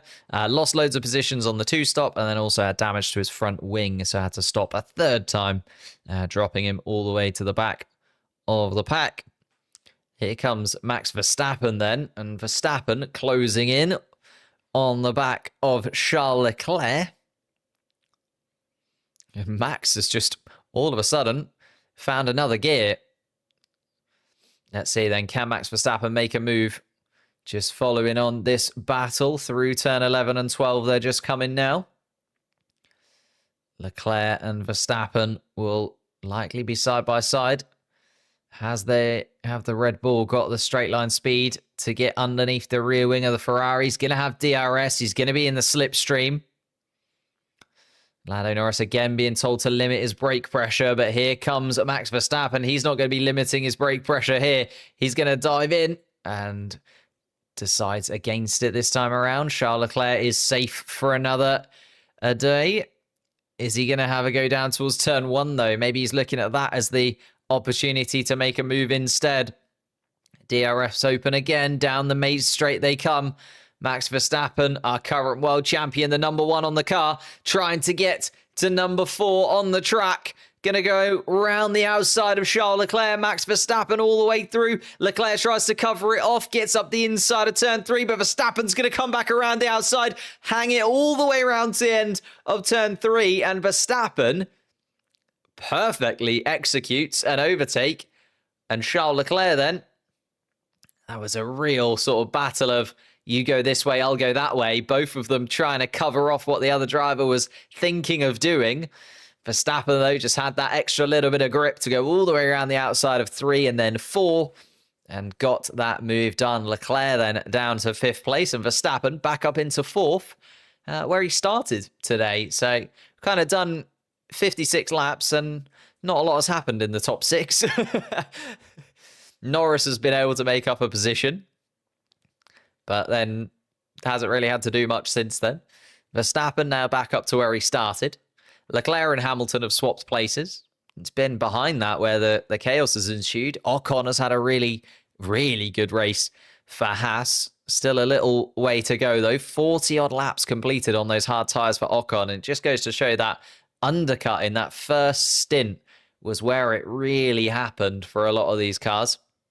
Antonelli has done well to not fall away. His tyres will be also screaming inside of that Mercedes. 40 laps he's done there, which is very impressive for a rookie to do that kind of stint on these hard tyres, especially on a circuit like China. So very, very impressive drive once again from Kimi Antonelli, if a little bit unfortunate to not be sort of in and amongst the top 6. Alex Albon has done really well. Really good first stint from Alex Albon. Went super long. Same with Ollie Behrman. And that long first stint seemed to have been the better strategy here because Albon and Behrman have both been beneficiaries of that. Liam Lawson down in 16th place in a Red Bull. Still trying to get past Jack Doohan is Isaac Hadjar. And Hadjar is holding on. Doohan has got a 10-second penalty. Hadjar will just be frustrated that the points aren't there for him. Started in the point scoring places, but they went for the two-stop strategy down at RB and just hasn't worked out for them, has it? Hamilton on the two-stop has lost a position. Hadjar and Tsunoda on the two-stop both fallen away from where they started. And then Tsunoda also with the damage has put him last of everybody. So Tsunoda and Hadjar both victim of another RB weekend where they've just got the strategy completely and utterly wrong. They've done the opposite, basically, of what ended up working.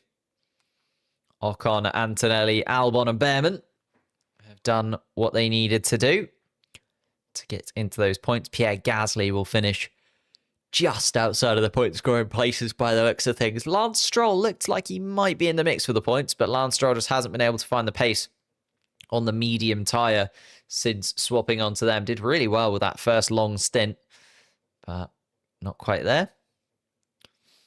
And Lando Norris is being told that the situation is getting critical with that brake pedal. Lando Norris is still 7 seconds ahead of George Russell at this point, but I think he's now being told, look, Lando, this is it now.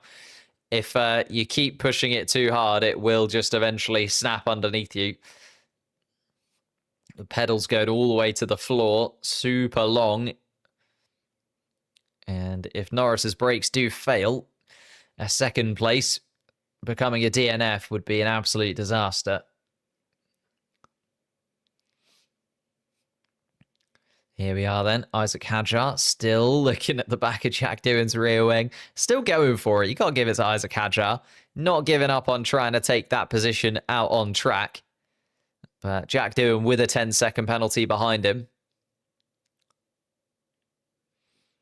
So Verstappen up into fourth place then. Now guaranteed as Leclerc has fallen 5 seconds away. Hamilton 4 seconds adrift of his teammate. So Hamilton, even with the second stop, hasn't been able to get anywhere close to the guys in front of him. But Piastri, it's been a very comfortable and a very considered Grand Prix from Oscar.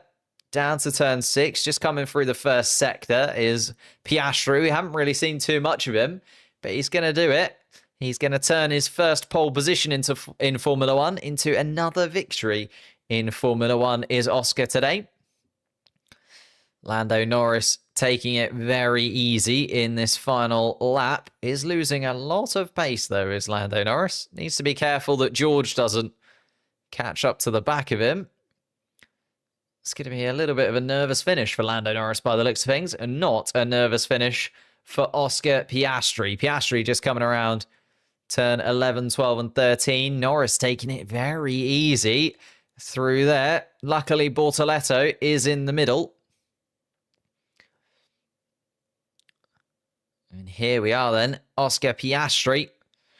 After disappointment in his home Grand Prix last time around in Australia, is finally going to taste a victory for the first time in 2025. Had a spin last time around, which cost him a place.